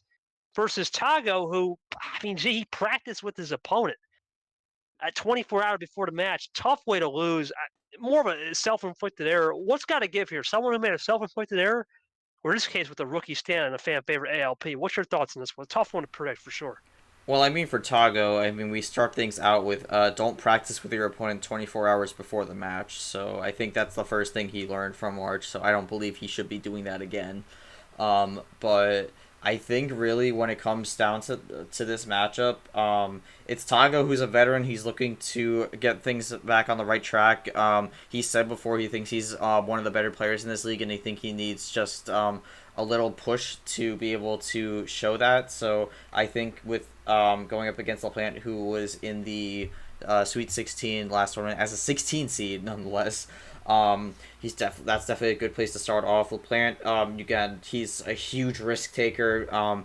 Leaves a lot of stuff open, but also goes for a lot of things where there's a big risk involved with it. So he's definitely a gambler and definitely someone who rolls the dice on a lot of scenarios. So I think with this prediction, I think one of the biggest questions that we've had is whether or not LaPlante's legit or not, and whether that run is something we can expect going forward. And for me, from what I saw, I unfortunately don't think it will be. I think the thing with the gambler kind of style is that sometimes you win out big, and then sometimes it's just a complete dud and a scratch. So I'm going to say Tago gets things back on track here and wins 4-2. Yeah, I'm agreeing. I got 4-3 in Tago's favor, G. And like you said, when you're on the roulette table, when you're winning, you're winning. When you ain't winning, you ain't winning. Hey, you're not, you're not. And with the old saying, right? What do you build a casino with? With losers' money. And I think ALP's luck's going to run out here. The computer has had a beef with him ever since that 0.9 percentage, whatever.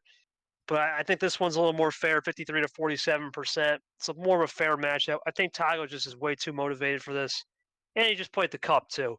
You look at the cup data. Sometimes playing those practice cups give you a little more, I guess, robust energy versus in the case of ALP, who's kind of laying low, just doing what he's got to do and getting through the motions. I'm going to go Tago 4-3, but it will not be a match where I'm just going to be, all right, Tago wins easily. It will be a scrap match. I think it comes down to a power play in a game 7 and something. Tago's admitting he needs to learn better, and he'll do his thing, and I think he'll get the job done. Well, Jay, if we talk about good matchups, this one is kind of like the Turner Rad one. It's kind of a dud here. I'm going to take this one here, Clay Lane. Look, Lane has you can't the moment you get over 4 minutes, G, it's almost like a kid. You got him wrapped up. It's like a kid in the candy store. You get him over 4 minutes, and he doesn't get the candy he wants. We're going to hear from all on end. Clay, tough loss to Sanford, but you look at this, didn't use his power plays during it, really. Felt like he was holding some stuff back, even though it is a matchup you wouldn't think he would hold back. I think he was.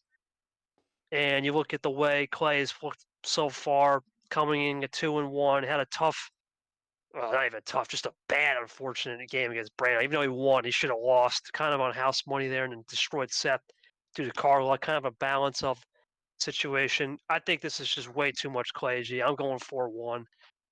And I think Clay and Turner both take care of business as the top 2 seeds in this region. What says you? Yeah, I'm going to agree with you there. I think it's Clay 4-1 here. I mean, Sanders is just kind of like, if the game goes long, he just completely loses it. So if you're an endurance player, I mean, you kind of get Sanders, you kind of have his number pretty quickly. So unfortunately for Sanders, I think that's a big flaw in his game plan. And unfortunately, I think Clay is going to do a lot to try and abuse that. So I think Clay easily takes this 4-1, gets things going again to try to make another run here. All right, well, that's going to conclude the tuna region. We both got JT moving on. A little bit difference of opinion on Stingray Acosta. Both got Caesar. Difference of opinion on Abion H. Difference of opinion on Brian Ellison. differences of opinion on Vera going to Pier.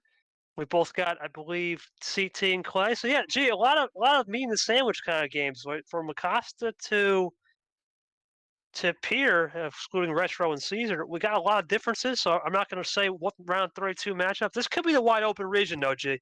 We'll talk about that in our 5 players to watch, but this could be a wide open region. The 1 seed, I know a lot of people have said JT might be the weakest of the 1 seeds, and the reason why he might be, G, is the last 1 seed is none other than will probably be now the most active player to win series wins wise, or individual games win.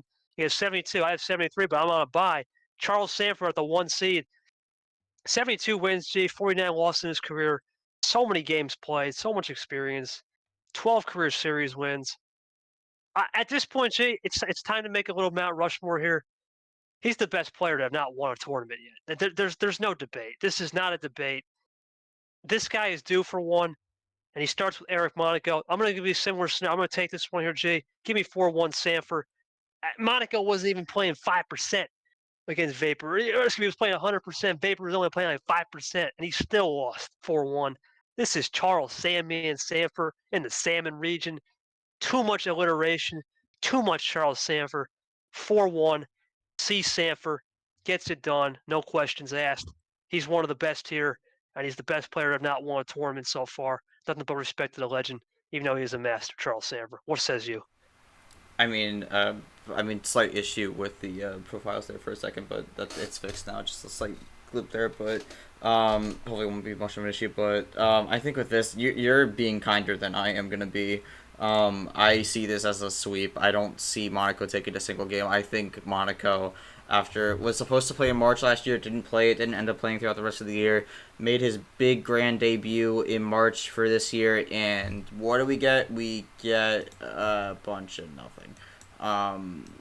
This a really, really disappointing gameplay from Monaco. I think a lot of people were expecting more. Did get one win, but I mean, when it comes to that match, it was just Vapor all the way. And I think Monaco has a lot to learn from this. And when you're going up against someone like Sanford, it's a recipe for disaster. So I have this in a sweep. I would be shocked if Sanford loses this. Like I would probably I don't even know what I would do if Sanford lost this, but I would take Sanford, bet the house. I'm saying a sweep 4-0. I think Monaco really needs to take a step back and figure out what his game plan wants to be, because right now he doesn't really have any. So you betting the yacht? You going full in on that yacht right now? And say, I'm betting everything here on Sanford, putting all the chips on the table, going all in. Safe bet. Very safe bet for sure. Gee, this next matchup, is not a safe bet. Insider info, I'll talk about this in a second. Chomik Zay. This is a tough one, G. You look at Chomik, really good first tournament. Despite the 14th place finish 10 and 8th, he had more desire. He said he lost that game in Nam mainly because he just lost composure, really. He had the 2-0 and it just slipped from his hands. A lot more to be desired for Zay. Really good tournament. Took care of business against Payne, and, he hung in there. He was very close to beating Yepes if it wasn't for some power play things he could have done better. Hung in there pretty well. What's your thoughts? 8-9 toss up. We got the Pacific Rim, is that what the Pacificer and the Pacific Man and Zay, and all the way out there in the Western world to China and Chomik. This matchup will be played a little earlier too. What's your thoughts on this one? When you look at this matchup, Zay was able to get off on a decent start for this season. Gets a win against Payne Faust in the first round of the last tournament, but then loses to Yepes 4-2 in the round of 32. And then Chomik was able to make it all the way to the Sweet 16, to able to take out Tago and Sam England along his path before losing 5-2 to Nam. I think one thing I have to mention, I think for some reason Zay seems to be like afraid of playing specific people, and I need wait. Okay, hang on. I'm gonna redo this because my mic was not on. But okay. Anyways, I'm just gonna re-say that because I realized my mic was not picking up. Zay with a pretty decent March. Beat Payne Falls 4-1. And then lost to Yepes 4-2. Chomik made it to the Sweet 16. Was able to take out Tago and Sam England along the way before losing 5-2 to Nam. I think the one thing I want to mention here is that Zay, for some reason, seems to be afraid of playing specific people, and I'm pretty sure Chomik is one of those people. So I'm wondering if this is something that might affect them when it comes to this matchup. Um, I know Zay's kind of all over the place when it comes to their table talk, so they're definitely one of the more charismatic players, but I think with Chomik, it's kind of like they get a bit kerfuffled, and I think their mindset's going to be kind of all over the place, and they might not be able to keep the composure. So I'm a little worried for Zay going into this matchup. For Chomik, I think it's really just trying to prove to himself that he can make that run. He made a Sweet 16 appearance last tournament, but I think he wants more, and he does have a great opportunity here to solidify himself if he is able to get through this first round. And assuming Sanford wins, we'll have a great chance to get a terrific win to start the season out in this second tournament. So I am actually going to go with a lopsided game. I'm going with Chomik 4-1. What do you think? I got 4-2 Chomik, young boss. Right, I talk about him being my young boss, and he needs to get back on the schneid right here. I know the computer says Chomik will win 4-3. I got 4-2. I have a lot of faith in this guy. He learned his lesson. He's another similar story. I mean, I know he played. Who did he play? England, right? He beat England, and then he took care of business. Who was the first round match he played? I don't know. Can you remind me, G? Oh, it was Togo, right? Togo was a master.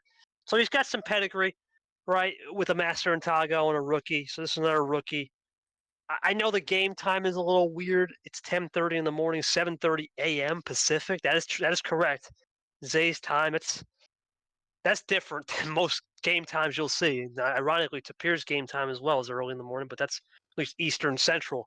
This China Standard versus Pacific time, it's going to be more of a who can wake up kind of game. I'm going to go Chomik. He wakes up enough.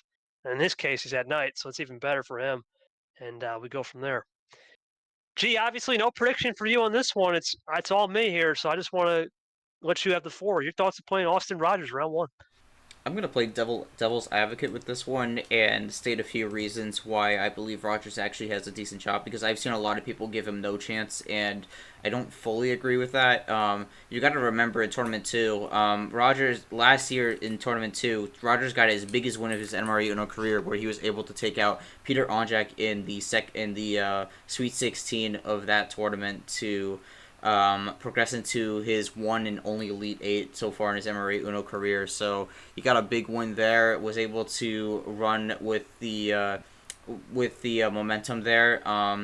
But I think something works well with April for Rogers, and I think he's got a great opportunity here to get a good win here. And I think after rejoining the server, he's locked in and ready to go going forward. So I think that Rogers actually has a pretty good chance to win here. We'll see what happens on game day, but I think it's definitely going to be a challenge, especially against me, who's definitely looking to get going here and getting on the right track here for this season.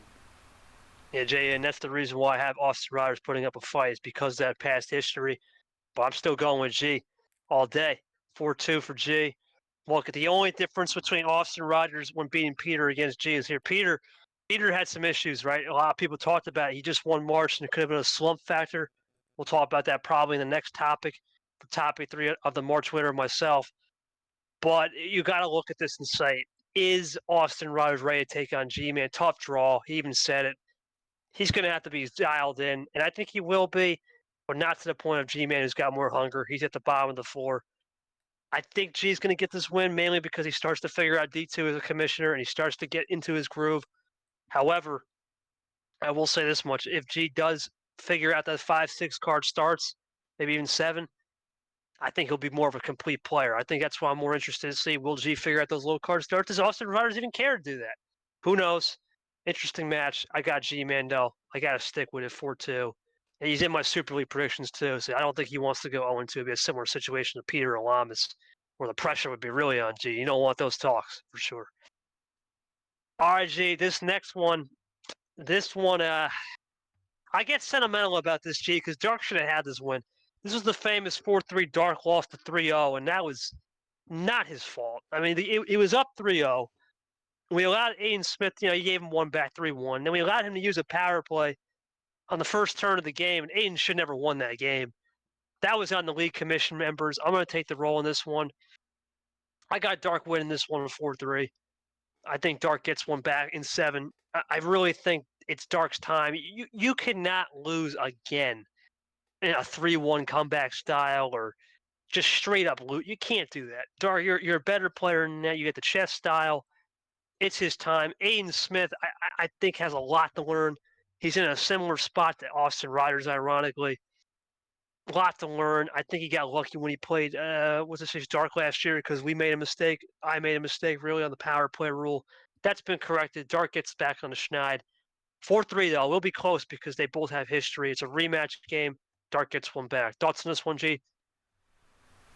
I'm sorry, but I remember I specifically ripped into both Fitzy and Dark because I think they both had the exact same issue when it came to last tournament. I think Fitzy's was more extreme, but I think with Dark also, I think for the most part, when it comes to his strategy of the long games, for the most part does not work. I know Aiden Smith last year had a bit of a weird situation, and it resulted in that win, but you got to remember, no matter what way you put it, he still got reverse swept there, and that's never a good thing. And I don't really know where Aiden's head's at right now, but I think based off how he did in March, it was an unfortunate round one exit there, lost 4-1 to William Brock, but he's kind of flipped on this seed line now because he was in the 5 seed last tournament, now he's on the 12. So I think he's ready to look to get back into this picture. I sadly think history repeats itself, and it's going to be a 4-3. And I think I think this is going to be the time where Dark needs to take a step back and look back at the drawing table, and maybe he has to stop playing chess and maybe start playing a little bit of checkers at times to try to figure something out, because I don't think this long style type of gameplay is working out for him, and I don't think it's sustainable for him to do well in this league. Damn, all right. That's a definitely, I'm not going to say a hot take, but definitely more of a wake up call take for sure from G on that Dark versus Aiden Smith. Dark's Mr. 20th place. Sanford talks about him all the time. Being that spot, we'll see how it goes. Gee, this next matchup, this is an interesting matchup. I have a lot of thoughts about this one back and forth. We're going to start with Bad Brad. And for Bad Brad, what a tournament. No one had him as a 15 seed making an Elite 8, let alone taking care of business as the play doctor. He took care of business against people like Lamas, Shore, Stingray, or Sig, but he backed it up against the sophomore class winner, Carson. He just ran into the gauntlet that was myself at the end of the line. And then for M, had that really good win against Gold, who plays more of that slow, methodical. And then against Nam, I will say, she did try to slow it down. Was one to slow it down, but Nam just had the number. Maybe it was a little bit of a letdown due to the fact that she had just beaten Gold. This is a tough one to predict. This is another 6-11 dangerous game. Thoughts on this one for sure? You look at Brad last tournament, had a great performance, but I also would throw that M also had a surprising performance because they were able to win a game as a 16 seed, which is not really something that we see a lot. So, a great performance from M. Unfortunately, did lose to Nom in the second round, although I think some of her I think she was a bit more lighthearted when it came to that matchup. So I'm not sure if we're gonna get the same thing here when it came to Brad, or when it comes to Brad. But I think this is a really interesting matchup. I actually think this is going to be close. I'm going to lean with a 4-3 in Brad's favor. I think Brad's learned from his mistakes in the past, and I think when it came to the Elite Eight, I think he just kind of ran out of gas here. So I think his tank's refilled, and I think he's going to try to go for another run here. How far he goes, I'm not really sure, but we'll have to see what happens here. I have Brad winning this in a close 4-3. Well, I got to go the opposite, G.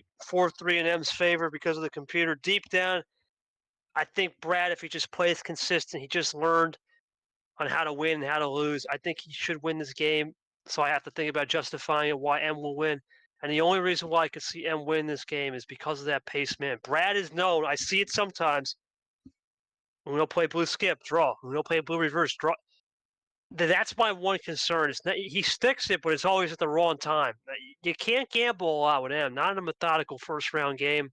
Because of that, I think M could actually sneak up on Brad 4-3 and take the win. I think she's learning power play a little bit better too. Evolves her game and gets the win. Will be a tough series though. Will not be just something straightforward for sure.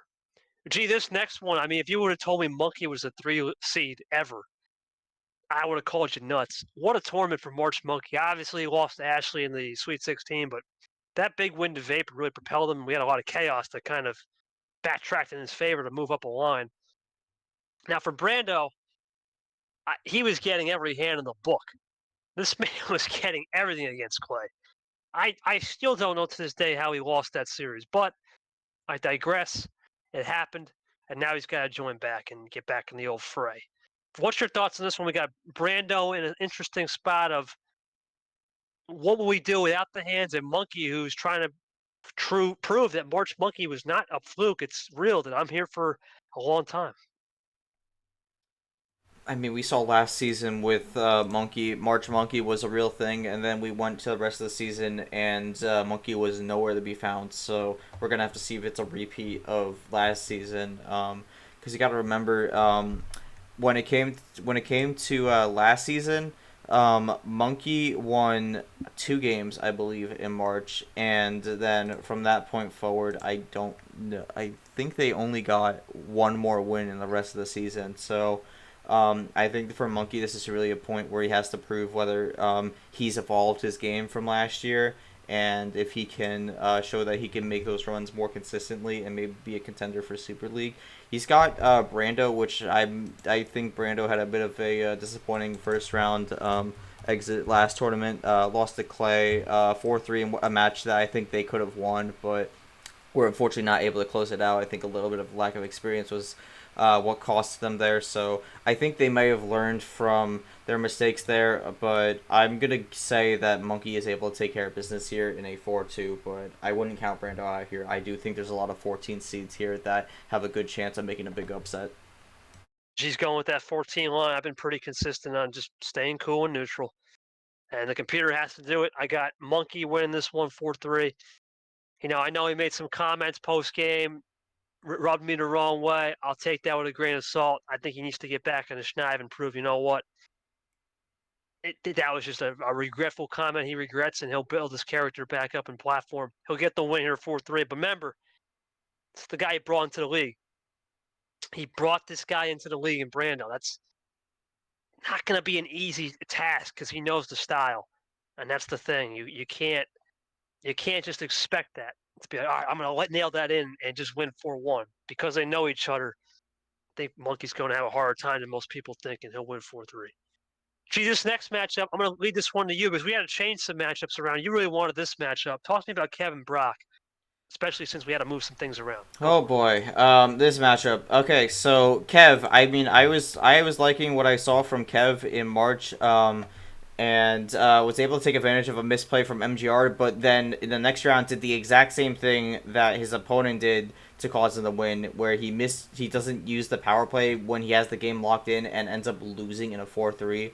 So I'm hoping that Kev has learned from that, even though I feel like he should have learned from that from the way he was able to win in round 1.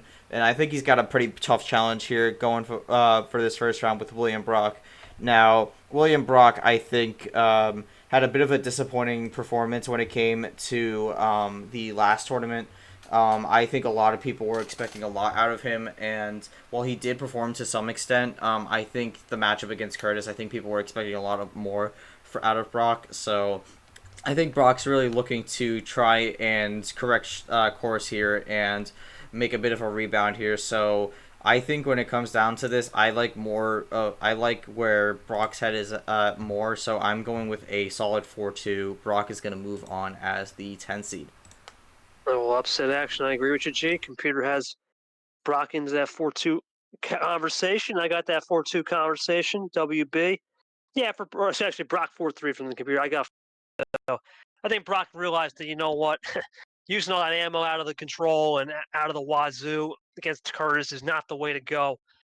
I think he's ready to make a statement, say, you know what, I'm here, I've arrived, I'm an old school player at the heart, and I'm going to continue to run this game and run the gauntlet and get a big win on Kev. Now, will it be easy? No. Will he have some things to work on? Sure. I think he figures it out, and we go from there. William Brock, I agree with you on the upset over Kev. Gee, this last one, this is a scary 215 game. If you want 215, this is it right here. Toast the Eli. Let's look at Toaster. Obviously, you lost to Caesar 4-1, but he will always have the ace in the hole, G. 21 hours ahead of this man. I mean, when you are 21 hours ahead, you're basically time traveling to the next day. And that is not no easy adjustment for Eli, who had a great March. Obviously, for Eli, big March for him, taking care of business against Brian, Edward, and then following up with Retro. Ran to the gauntlet that was Nam, but he did a great job to get that win, the first couple wins, and then really build a resume and a platform to get to that. Was it 2-1? I believe. No, yeah, 2-1. Or was it 3-1? No, 3-1, 3-1, 3-1, right? It was 3-1. 3-1, right? To get to 3. So you built the platform up. One top veteran. Congratulations to him. Big win there. And then we got Toaster Guy, like I said, coming in a tough loss to Caesar, but has the time zone advantage. What's your thoughts on this one? This could be a sneaky one. No, I think this is the sneakiest 215. What's your thoughts? I mean, I think the big thing for Eli is I think there's still questions about where his head is at. So, bit of a concern there. Was able to make it to the Elite Eight last tournament, took advantage of the situation that was given to him. So, I think when it comes to this, I don't think he's getting any more DQ. I don't think he's going to benefit from any more DQs from this point forward. So, I think he's got to make sure that he can take advantage of whatever he's been given, even if it's not the best draw. So we'll have to see what happens. With Toaster Guy, I think there's a little bit left to be desired against his match against Caesar, but I think he showed some good things that could be promising for this matchup, and maybe he's definitely going to give Eli a fight. So I'm going to lock this in as Eli 4-2, but you did say before this could be a sneaky matchup. Toaster Guy, I think, definitely has a shot at winning this thing. Yeah, I got Eli winning 4-3. This could be some sneaky. I think out of the 215s, you have to watch Toaster Guy. No matter what, he's always going to have a time zone. Even Caesar, right? Quote even said, it's not going to be easy to schedule. We scheduled it, but I'm still wore out because that time zone event, you're playing at an unusual time in your biological clock, and that can affect you.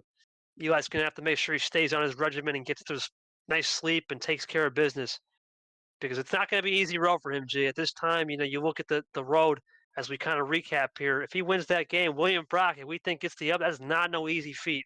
Brock can show to be doing some business, and he could bring a surprise. We both got Monkey. We have a split on Brad and M. Either way, it could be interesting. You got Dark. You have A, and I got Dark. That's interesting. Obviously, you're not going to make a prediction on yourself. I got yourself moving on, though. And yourself, and not myself, yourself. And then, of course, Chomik and Sanford, which will be another, ironically, if it happens again, it'd be another California versus China battle. That would be the second match in a row if Sanford moved for Chomik. That's something to know. I didn't realize that. So there you go. Well, Jay, that's it for the entire bracket for the first round. And we'll have our second round predictions later. But let's go to the last two topics. Let's look at the 5 players to watch, Jake. Let's start with you. Here's some 5 players to watch. We'll go one in each region and then a bonus player. Let's start it off. All right. We'll start off with the Shark region, and I think for this one, this is a pretty simple one for me. I'm going with Captain. I mean, I think that might be like an obvious answer for most people, but I think a lot of people are expecting a lot from Captain this tournament after the performance he put on last tournament after being misseeded. Took Ashley down to the wire 4-3. Played in what was the toughest pod of the entire bracket for March, and I think now that he's been given a pod that's a bit more fair, in my opinion, he will have to go against Yepes, possibly, if he does win this first round matchup, but I think Captain is he's got a lot going for him, and I think with the way he's adjusted to this league pretty quickly, especially with his use of power play, he's someone who likes to get rid of it early, but then likes to run the table with what he can as he goes along. But I think there's a lot to like about Captain with this tournament, and I'm expecting a lot out of him, possibly at least a Elite 8 run, maybe. All right, and for that region, I'm going to go with Drip. Obviously, Cap, I have some other things for him, but I think Drip needs to make a statement right here. You look at Drip, he's somebody that's really, really good at the game. He studies the game, a lot to be desired in terms of playing. I think that 4-2 to Stingray is more of a outlier rather than the standard. He'll improve that standard. You look at the way he has it lined up with the bracket. I could easily see him. If he beats Seth, I could see him actually being Carson. He definitely can smoke Myth. And who knows, G? I mean, we've seen weird things. If Captain gets past Yepes, Captain Drip, old school players that know each other from our league to here, that'd be something to watch. But I think Drip's someone to watch for sure. Let's see if he can make those rookie projections forward. Now, let's move over to the Dolphin region. G, who you got? This might surprise you a bit, but I'm actually going with Ard here because I think Ard, right. Yeah, I think Ard had a bit of a disappointing tournament last March or last tournament. I'm messing up my words. And I said it before, I think his mind went all over the place, so I'm wondering how he's adjusted to this point, and I know he's saying he's bringing a new character for this tournament, so you have to wonder if this is what's going to work, or if we're going to get another situation with like Clint, where it's just character after character, and yet it's just the same players, so I think Ard needs to bring something new to the table, and I'm curious what he's going to bring here. I think we're really going to see what Ard is capable of if he makes it out of this pod, because I think that's really the goal for him, because if he does, he's like going to have to face Ashley in the Sweet 16. So I think Ard's really looking to get there and maybe prove that he's focused, locked in, and that he's good to go. Well, gee, if you got Art, I got Peter. That we can see the writing on the wall. If Peter gets by Mac, he's in the same exact spot, in my opinion, except I don't think Peter's unhinged. Peter needs to shut the doubters up. It's time. He needs to shut them haters up and say, you know what? The games are over. I know we have not seen Peter since. Now, I'm not going to say we haven't seen Peter in Super League. Never forget. He was one win away from making the Final Four in Super League. So actually, Super League, he was there. It's just the regular season, Peter. We haven't seen him since tournament, March 29th of last year. It's been over a year since we've seen him in the regular season. We know the postseason he's better, mainly because of no power play. And you can use number efficiency more in the postseason. But the regular season needs to develop his skills. It'd be intriguing to see if it's Art Peter to play potentially Ashley. That's a doozy right there. I wonder what we'll give in that matchup for sure. Now, this next one, this tuna region, I'll take the lead here, G. This is a no-brainer for me. It's got to be H. I need to see what H can do. We have talked about this guy as being the best young prospect in the league for a long time. I need to see it right here. This has to be a deep run for him. I'm not saying he has to go out there and make a Final Four. I don't think that's what we're saying. But Elite Eight, it's possible. You have JT. We don't know about his 1 seed pedigree. He's never been a 1 seed. This is his chance to make a big statement, put a big win on Avion, then put a dent into Caesar, potentially JT. You making a run. Even if you lose in the Elite Eight to Clay or somebody or Varigold, the run is there. The pedigree's there. It could be, ironically, a Turner-style run that puts him in the conversation for T3 and solidifies it. So I got H in my tuna region. Now, what do you got for Chief for tuna? You mentioned it before, and you're talking about H, but I actually have Jesse Turner. This is the only 1 seed I have as my player to watch, because I think with Turner, out of the people who made the Final Four, I think there is a lot of questions surrounding him on whether or not he is someone who actually be considered a contender, or if he is just a pretender. I think we're going to see a lot from this tournament to see what Turner actually is in this season.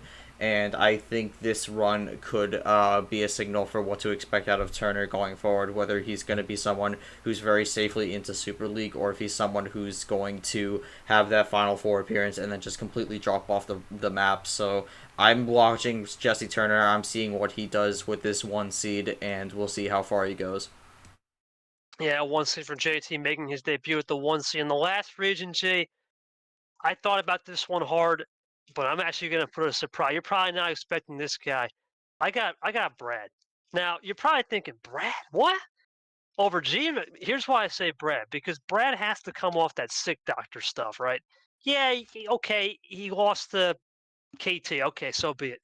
Now, everyone's clean slate, right? The first 2 rounds were sick. It's over. Those games are done now. And I look at Brad's path here. If he gets past him, that's a winnable game against Monkey. And I don't know where the motivation lies for Eli or Brock. I could see Brad making the Elite Eight, honest to God. And we know Charles Sanford is not a guy that's going to play 100% all the time. He'll play a little poker. But I don't know if he wants to play poker, right? Because of the whole thing that we got going on, who has the most active series wins and most game wins. So that's an individual battle. So I think Brad's got a chance to make an Elite Eight here and go deep. So I'm looking forward to seeing what Brad can do, ditching that sick doctor stuff, the play doctor, whatever it was called, and really just being typical Bradford Washington and taking care of business. What do you got here, Gene, in the Salmon region? For mine, I'm going with Tronic. I think there's a lot of hype surrounding Tronic, and I think this is the tournament where he starts showing that he's definitely someone to contend for. I think he has a great opportunity to have a coming out party with this tournament, with the bracket he's been given. So I think it's the time for Tronic to show up and show who he is in this league and show himself as a potential contender for Super League. So I'm keeping my eye out for Tronic here in this region. I think he's someone you have to watch out for potentially making a deep run. All right, G, give us one special player. It could be anybody. It's that fifth player to watch. Who we got? I mean, yeah, you look at this bracket, and I think there's a lot of options you can choose. But I think out of everyone, I think that special player for me, uh, I'm gonna be honest. I actually think it's gonna end up being Tapir. And I say that because he's someone who came from D2, has a bit of a trial run with this second tournament, so we'll see how that goes.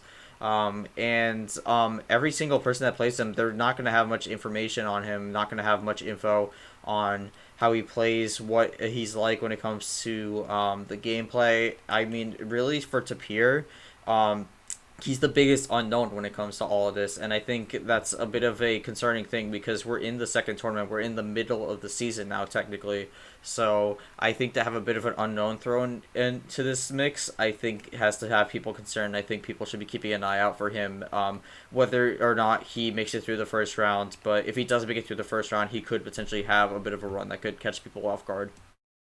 Yeah, I was going to go with Tapir. You stole my answer, so I'll kind of pivot here. I want to go to Ashley Jean. Here's why. We thought about last year. Remember, Arya made the finale, right? And Arya finished 13th in the second tournament. A lot of people are expecting when's Ashley going to break, where everyone seems to want that. Same thing with the guy at the top, right? When's the guy at the top going to break? When's that old man going to break?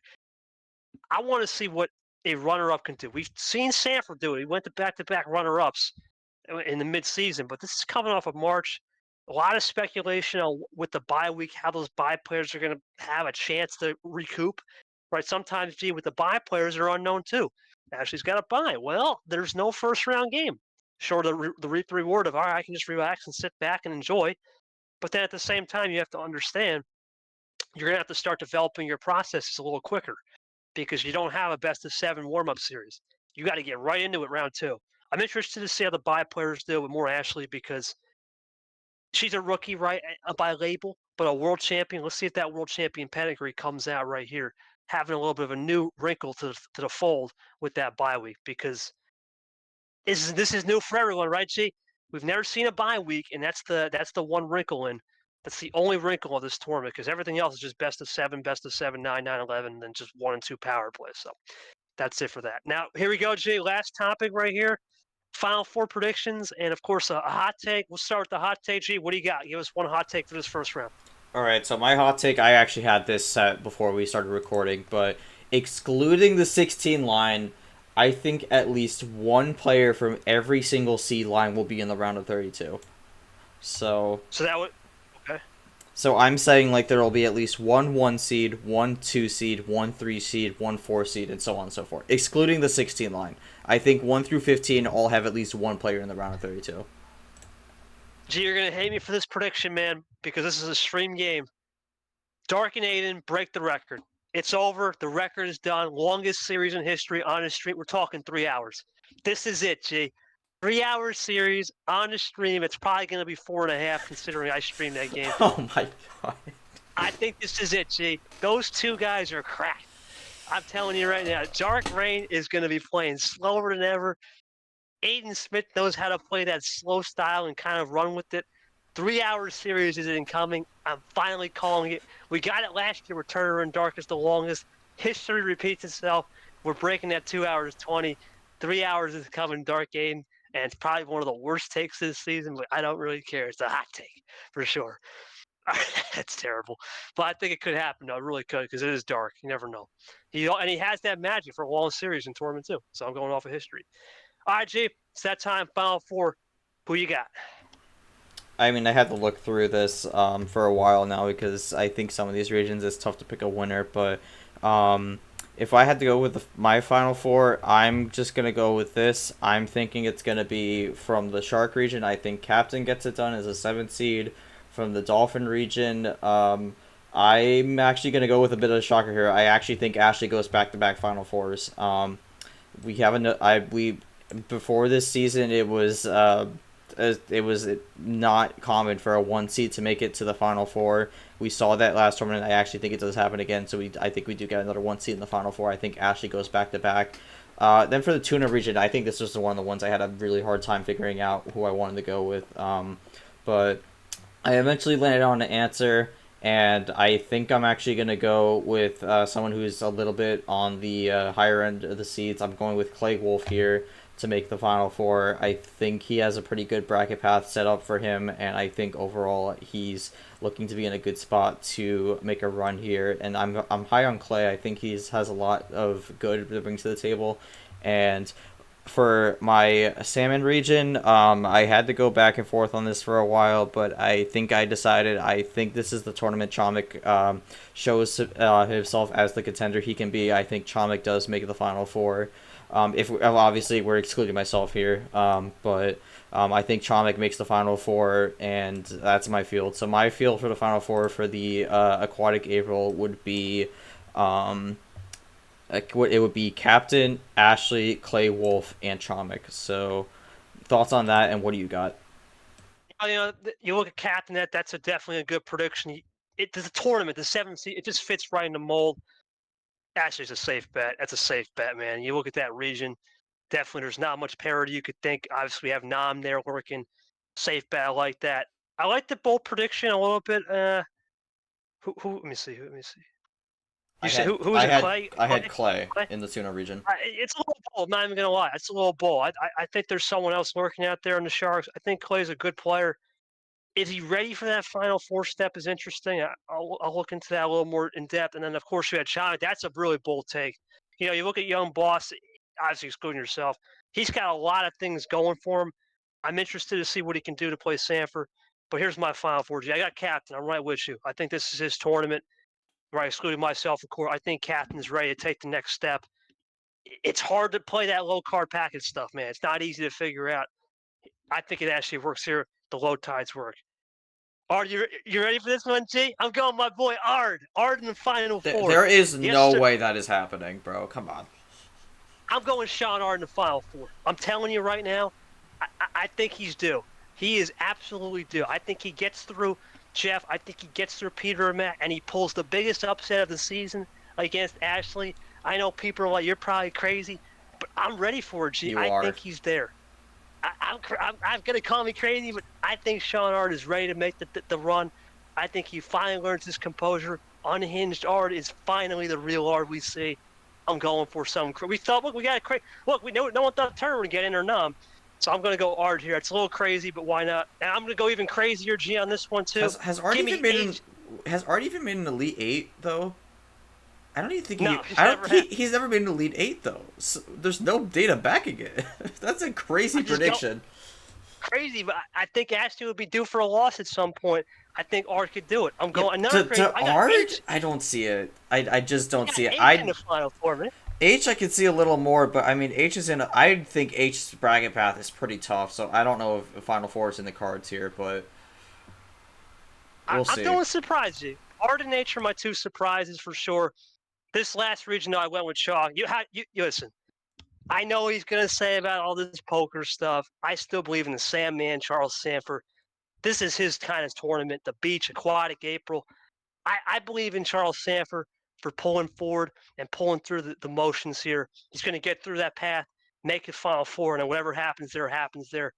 But yeah, gee, at the end, I know it's crazy with Ard and H. They got tough paths, but you got to be bold, right? I think those two guys are someone that could really shock the world. If you look at H, we all know H has it. He's never made a Final Four either, right? He's never made an Elite 8.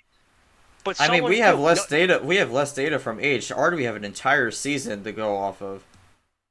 I think he's ready, G. I think he's ready, and the reason why he's ready, and the one thing, if he gets through Ashley, who's he got? Nam or let's see. Okay, but that's the problem. I just don't see how he gets through Ashley. I think the playstyles just clash too much to where Ashley is takes a clear advantage there. I just don't see how Ard wins that matchup if we get there.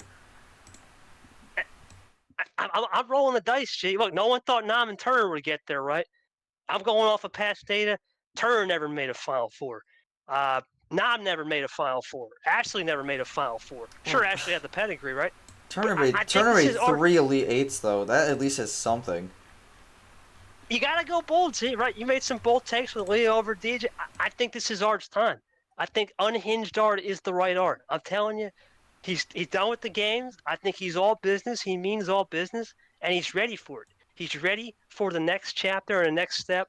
It's going to be a massive, massive fight if he plays Ashley. But who knows, right? What if Ashley gets upset? Then you got to think, okay, well then the door's really open. Ashley only has to play one matchup before that potential matchup happens. They'd have to get upset by Nick or MGR. So I don't know how that would end up. I don't know if MGR would be able to win against Ashley with the different struggles he has with power play. And I think with Nick, I think Nick's good, but I don't know if he would be up to the task to take out Ashley, because I think he said before he's a little concerned with if he had to go up against Ashley. So I'm not sure how that would go. I think Ashley makes it to the Elite 8 at least, but I'm sticking on that Ard prediction because I think that one sticks out like a sore thumb. I don't think there's anything backing up that prediction. There's not, but at some point, G, we talk about characters, right? Something's got to click, right? If he's tried so many characters in the past, it's like Clint, right? So many characters in the past, nothing's sticking. Vacation Clint didn't stick. Something's gonna spark his mind. You know what? Maybe just so stay is locked Clint in. gonna make the Final Four at some point? Is that what you're telling me? At some point, another league maybe, but not this. But I think Ard's ready, man. He's a legend. He sees his boy Fitzwater having problems. I think he's gonna carry a torch and try to keep that legend stat right. Because at the end of the day, what really fired him up last year was when he started to question his legend status. He's made a lot of heat checks. I want to see him back him up with this. It's going to be tough, sure. Does he have a chance? Absolutely. And think about it. We had guys that didn't even think about making a final or touching a Final Four. 3 of them were never touched one, right? And they made one. So I have to be a little different this year. Let's put some. It was either going to be Peter. Honestly, Peter Onjak would have been the next choice. Oh I'm my thinking God. Peter. Peter Too. You have lost your mind with this Dolphin region. I don't know what to tell you, but yeah. You got to go Bozy in one of the regions. Look, I have nothing but respect for her. I brought her into the league, but at some point you're due for a loss, right? And as crazy as it sounds, G, I just won March. I'm due for one too. Right? Well, I mean, technically, Ashley lost in the finals, so she already had her loss due in a way. So I'm due for one. She had her loss in the finale.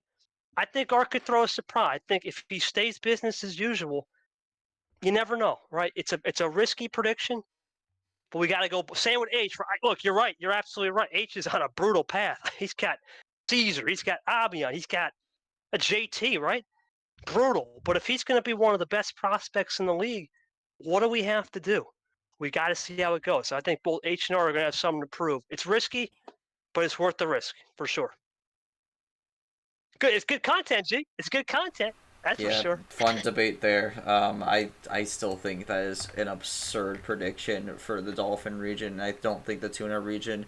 I expect a lot out of H, but I don't know if a Final Four is in the cards with how hard this bracket path is. So, I do agree with the captain and the Sanford predictions. I did pick captain also, and I think Sanford, of course, as a 1 seed, does have a favorable matchup. Although I think there's a few wrenches in Sanford's path. I mean, I said it before with Chomik, who I picked to make it, and then I mean we could have a potential Final Four, a Tournament 3 rematch in the Sweet 16 if I make it there. So that would be interesting to watch out for. But a lot of potential good matches when it comes to Sanford's path, but we'll have to see how it all plays out. Yeah, it's going to be interesting to see how it goes. I think it's a great April Aquatic tournament setup. We got 4 different 1 seeds. 3 of them have been here before. Well, 2 of them have been here before. Myself and Sanford. JT is kind of the league veteran and gets his chance. And Ashley, we all knew once she would break through, she'll get a 1 seed. And then the 2 lines are kind of the buddies to go with it. You look at JT and Clay's an interesting buddy up. Very interesting to see how 2 rookies. They're the only 2 rookie 1-2 line of Nam and Ashley from Florida. And then of course, let's face it, G, me and Yepez are, I mean, we're definitely the 2 hottest players of the legend class right now. So we're both in the Shark region. And then you got Sanford with the California buddy of Eli. That's interesting in itself, the Battle of California. That's a lot of West Coasters, too. A lot of West Coast guys in that region. You got Brando, you got Toaster, technically. You got Chomik out there in the West, way out there in the West. Brad. You and A. Rogers and Monica are the all East Coasters, but that's more of the West Coast region for a reason. After dark games expected. It's been a good podcast, G. Any final thoughts, man, excluding those whack out predictions? I mean, those whack-out predictions came from you, not me, so I got nothing to say on that. But I'm looking forward to this tournament. I think there's a lot of great storylines we're jumping into, and I think there's a lot of great matches that we're going to see. I think we have a bit more of the seeding lockdown, so I think those upsets are going to be not as frequent, but when they happen, they are going to make a big impact. So I'm excited to see how this bracket plays out, what new storylines we have developing out of this tournament, how it will affect the Super League bubble, and how it will even affect the relegation bubble as well. Because I think with some of those 0-2 people, you got to start thinking about trying to get that win to get out of that bubble. Because if you go 0-5, there is no chance you're escaping relegation. So definitely going to be interesting to see how that goes as we move along in the season. Absolutely, G. Thank you so much for taking time. I'm looking forward to seeing how the upsets go. There could be a couple. It could be someone laying in the weeds. We'll see how Bi Island works, and we'll see how some debutant stuff like JT as a 1 seed and a lot of these rookies that were 0-1, how they respond. Some league veterans 2-1. It's not the favorite tournament as a hosted run, but this year is different. A lot more storylines have gathered and almost been in a fire pit for a long time to really understand move units. We're looking forward to doing it. Of course, check us out on Spotify, Apple Podcasts, and of course, our main base on YouTube. We appreciate all you Wildcard fans out there for listening. Give us a comment below. We always read them. And of course, let's give a massive shout one last time to Cody Lamas. Thank you so much, Cody, for that overlay. Beautiful. Can't wait to watch this back and mesmerized by that overlay. The under the sea graphics are incredible.